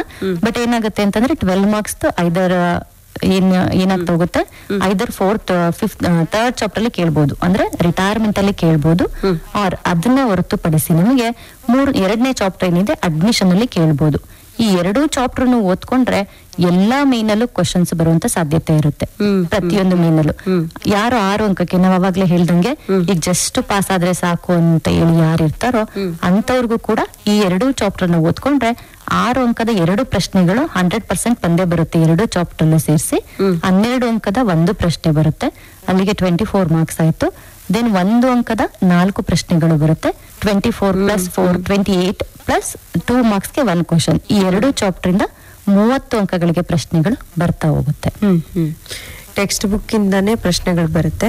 ಹೌದು, ನೀವು ಹೇಳ್ದಂಗೆ ಹೈ ಆರ್ಡರ್ ಥಿಂಕಿಂಗ್ ಕೇಳ್ತಾರೆ ಪ್ರಾಬ್ಲಮ್ಸ್ ಅಲ್ಲಿ. ಮತ್ತೆ ಅದ್ರ ಜೊತೆಗೆ ಕ್ವಶನ್ ಬ್ಯಾಂಕ್ ಏನ್ ಬಿಟ್ಟಿದ್ದಾರೆ, ರಿವೈಸ್ಡ್ ಕ್ವಶನ್ ಬ್ಯಾಂಕ್ ಅದು. ಸೊ ಆ ಕ್ವಶನ್ ಬ್ಯಾಂಕ್ ಅನ್ನ ತಗೊಂಡು ಪ್ರಾಬ್ಲಮ್ಸ್ ಇದೆ ಇದರಲ್ಲಿ. 6 ಮಾರ್ಕ್ಸ್ ಪ್ರಾಬ್ಲಮ್ಸ್ ನ ಕೊಟ್ಟಿದ್ದಾರೆ, 12 ಮಾರ್ಕ್ಸ್ ಪ್ರಾಬ್ಲಮ್ಸ್ ಇದೆ. ಸೊ ಅದನ್ನೆಲ್ಲ ವಿದ್ಯಾರ್ಥಿಗಳು ಒಂದ್ಸಲ ಪ್ರಾಬ್ಲಮ್ ನ ಸಾಲ್ವ್ ಮಾಡಿದ್ರೆ ಬೆಸ್ಟ್. ಯಾಕಂತಂದ್ರೆ ಇವಾಗ ಎಕ್ಸಾಮ್ ಏನಿದೆ ಅಲ್ಲಿವರೆಗೂ ಕೂಡ ಟೈಮ್ ಟೇಬಲ್ ಹಾಕೊಂಡು ಏನ್ ಮಾಡ್ಬೋದು, ಅವರು ಅದನ್ನ ಓದ್ಕೋಬಹುದು. ಅಂದ್ರೆ ಈಗ 6 ಅಂಕದ ಪ್ರಶ್ನೆಗಳು ಏನಿದೆ, 3 ಪ್ರಶ್ನೆಗಳನ್ನ ಕಲಿಬೇಕು. ಪ್ರತಿ 2 ದಿನಕ್ಕೆ 1 ಪ್ರಶ್ನೆಯನ್ನು ಅವ್ರು ಅಭ್ಯಾಸ ಮಾಡ್ತಾ ಹೋದ್ರು 1 ವಾರದಲ್ಲಿ ಪೂರ್ತಿ 6 ಅಂಕದ ಪ್ರಶ್ನೆ 3 ಕಲಿತಾ ಹೋಗ್ಬೋದು. ಅದೇ ರೀತಿ 12 ಅಂಕದ ಪ್ರಶ್ನೆಗಳು ಕೂಡ ಅಷ್ಟೇನೆ. ಪ್ರತಿ 2 ದಿನಗಳಿಗೆ ಒಂದೊಂದು ಲೆಕ್ಕ ಕಲಿತೀವಿ ಅಂದ್ರೂ 1 ವೀಕ್ ಅಲ್ಲಿ ಕಂಪ್ಲೀಟ್ ಮಾಡ್ತಾ ಹೋಗ್ಬೋದು. ಮತ್ತೆ ಇಲ್ಲಿ ಅಕೌಂಟೆನ್ಸಿ ಏನಿದೆ, ನಂಬರ್ ಆಫ್ ಕ್ವಶನ್ಸ್ ಕಡಿಮೆ ಇದೆ, 36 ಕ್ವಶನ್ಸ್ ಅಷ್ಟೇ ಬರುವಂತದ್ದು ಟೋಟಲಿ. ಸೊ ಅದ್ರಲ್ಲಿ 12 ಅಂಕಗಳಿಗೆ 6 ಅಂಕಗಳಿಗೆ ಅಂದ್ರೆ ಅತಿ ಹೆಚ್ಚು ಅಂಕಗಳಿಗೆ ಪ್ರಶ್ನೆಗಳನ್ನ ಕೇಳೋದ್ರಿಂದ ವಿದ್ಯಾರ್ಥಿಗಳು ಅಂದ್ರೆ ಪ್ರಾಕ್ಟೀಸ್ ಮಾಡ್ಬೇಕು. ಮತ್ತೆ ಇನ್ನೊಂದು ಸಜೆಷನ್ ಏನಂತ ಅಂದ್ರೆ ನನ್ನ ಕಡೆಯಿಂದ, ನೀವು ಥಿಯರಿ ಸಬ್ಜೆಕ್ಟ್ಸ್ ಏನಿರುತ್ತೆ, ಥಿಯರಿ ಸಬ್ಜೆಕ್ಟ್ಸ್ ನ ಓದ್ದಾಗೆ ಅಕೌಂಟೆನ್ಸಿನ ಓದಕ್ ಹೋಗ್ಬಾರ್ದು. ಜಸ್ಟ್ ಕೆಲವೊಂದು ಮಕ್ಳು ನಾವೇ ನೋಡ್ತೀವಿ ಪ್ರಿಪರೇಟರಿ ಟೈಮ್ ಅಲ್ಲಿ ಪ್ರಾಬ್ಲಮ್ಸ್ ನ ಸಾಲ್ವ್ ಮಾಡಿ ಅಕೌಂಟೆನ್ಸಿನ ಅಂತ ಬಿಟ್ರೆ ಜಸ್ಟ್ ಪೇಜ್ ತೆಗೆದು ನೋಡ್ತಾ ಇರ್ತಾರೆ. ಆ ರೀತಿ ಪೇಜ್ ತೆಗೆದು ನೋಡಿದ್ರೆ ಅಕೌಂಟೆನ್ಸಿ ಏನು ಅರ್ಥ ಆಗೋದಿಲ್ಲ. ಅವರು ಬದ್ಲಿಗೆ ಏನ್ ಮಾಡ್ಬೇಕಂದ್ರೆ ಪ್ರಾಕ್ಟೀಸ್ ಮಾಡ್ಬೇಕು, ಲೆಕ್ಕಗಳನ್ನ ಬರ್ದೇನೆ ಕಲಿಬೇಕು. ಬೇಕಾದ್ರೆ ಅವ್ರಿಗೆ ಅರ್ಥ ಆಗಿಲ್ಲ ಅಂತ ಅಂದ್ರೆ ಫಸ್ಟ್ 1-2 ಸಲ 3 ಸಲ ಅಥವಾ 4 ಸಲ ನೋಡ್ಕೊಂಡೇ ಮಾಡ್ಲಿ. ಅದಾದ ನಂತರ ನೋಡ್ದೇನೆ ಪ್ರಾಬ್ಲಮ್ ನೋಡ್ದೇನೆ ಕ್ಯಾಲ್ಕುಲೇಟರ್ ನ ಇಟ್ಕೊಂಡು ಇವರೇ ಕ್ಯಾಲ್ಕುಲೇಟ್ ಮಾಡಿ ಕಲಿತಾ ಹೋಗ್ಬೇಕು. ಹಾಗಿದ್ರೆ ಈಸಿಯಾಗಿ ಅಕೌಂಟೆನ್ಸಿನವರು ಕಲಿಬಹುದು. ಇನ್ನ ಸಮಯ ಇದೆ. ಧೈರ್ಯಗೆಡದೆ ಇದುವರೆಗೂ ನಾವು ಏನು ಓದಿಲ್ಲ ಅಂತ ಟೆನ್ಷನ್ ಮಾಡ್ಕೊಳ್ಳಾರ್ದೆ ಇವತ್ತಿಂದಾನೇ ಓದಕ್ ಶುರು ಮಾಡಿದ್ರು ಅವ್ರಿಗೆ ಒಳ್ಳೆ ಒಳ್ಳೆ ಅಂಕಗಳು ಸಿಗ್ತವೆ. ಜೊತೆಗೆ ಉಪನ್ಯಾಸಕರು ಯಾವಾಗ್ಲೂ ಜೊತೆಗೆ ಇರ್ತೀರಾ. ಎಕ್ಸಾಮ್ಗೆ ಹೋಗೋ ಹಿಂದಿನ ದಿನಾನು ಕೂಡ ನಿಮ್ಮನ್ನ ಸಂಪರ್ಕ ಮಾಡಿ ಡೌಟ್ ಗಳನ್ನ ಕ್ಲಿಯರ್ ಮಾಡ್ಕೋಬಹುದು. ಇವತ್ತಿನ ಈ ಕಾರ್ಯಕ್ರಮದ ರೆಕಾರ್ಡಿಂಗ್ ಸಂಜೆ ಹೊತ್ತಿಗೆ AIR ಹಾಸನ್ ಯೂಟ್ಯೂಬ್ ಚಾನೆಲ್ ನಲ್ಲಿ ಲಭ್ಯ ಇರುತ್ತೆ. ಕಾರ್ಯಕ್ರಮ ಕೇಳ್ತಾ ಇರುವಂತ ಮಕ್ಕಳಿಗೆ ಮತ್ತೇನಾದ್ರೂ ನಿಮ್ಮನ್ನ ಸಂಪರ್ಕ ಮಾಡಿ ಉತ್ತರಗಳನ್ನು ಪಡೆದುಕೊಳ್ಬೇಕು ಅಂದ್ರೆ ನಿಮ್ಮ ಸಂಖ್ಯೆನ ಹೇಳ್ಬೋದಾ, ದೂರವಾಣಿ ಸಂಖ್ಯೆನ? 6363625050878758 6362508758 ಈ ಸಂಖ್ಯೆನ ಸಂಪರ್ಕ ಮಾಡಬಹುದು ಅಂತ ಹೇಳ್ತಾ, ಇದುವರೆಗೆ ಲೆಕ್ಕಶಾಸ್ತ್ರ ವಿಷಯಕ್ಕೆ ಸಂಬಂಧಪಟ್ಟ ಹಾಗೆ ಒಳ್ಳೆ ಮಾಹಿತಿಯನ್ನ ಮಾಡಿಕೊಟ್ಟಿದ್ದೀರಾ. ಧನ್ಯವಾದಗಳು. Thank you ma'am. ಆತ್ಮೀಯ ಕೇಳಿದರೆ ಇದುವರೆಗೂ ದ್ವಿತೀಯ PUC ಪರೀಕ್ಷಾ ಸಿದ್ಧತೆ ನೇರ ಫೋನ್ ಇನ್ ಕಾರ್ಯಕ್ರಮ ಕೇಳಿದಿರಿ. ವಿಷಯ ಲೆಕ್ಕಶಾಸ್ತ್ರ ಅಕೌಂಟೆನ್ಸಿ. ಭಾಗವಹಿಸಿದವರು ಆಲೂರಿನ ಸರ್ಕಾರಿ ಪದವಿ ಪೂರ್ವ ಕಾಲೇಜಿನ ಉಪನ್ಯಾಸಕರಾದ ಪೂಜಾ. ಈ ಕಾರ್ಯಕ್ರಮವನ್ನು ನಡೆಸಿಕೊಟ್ಟವರು ಸುಜಾತಾ F. ತಳವಾರ್.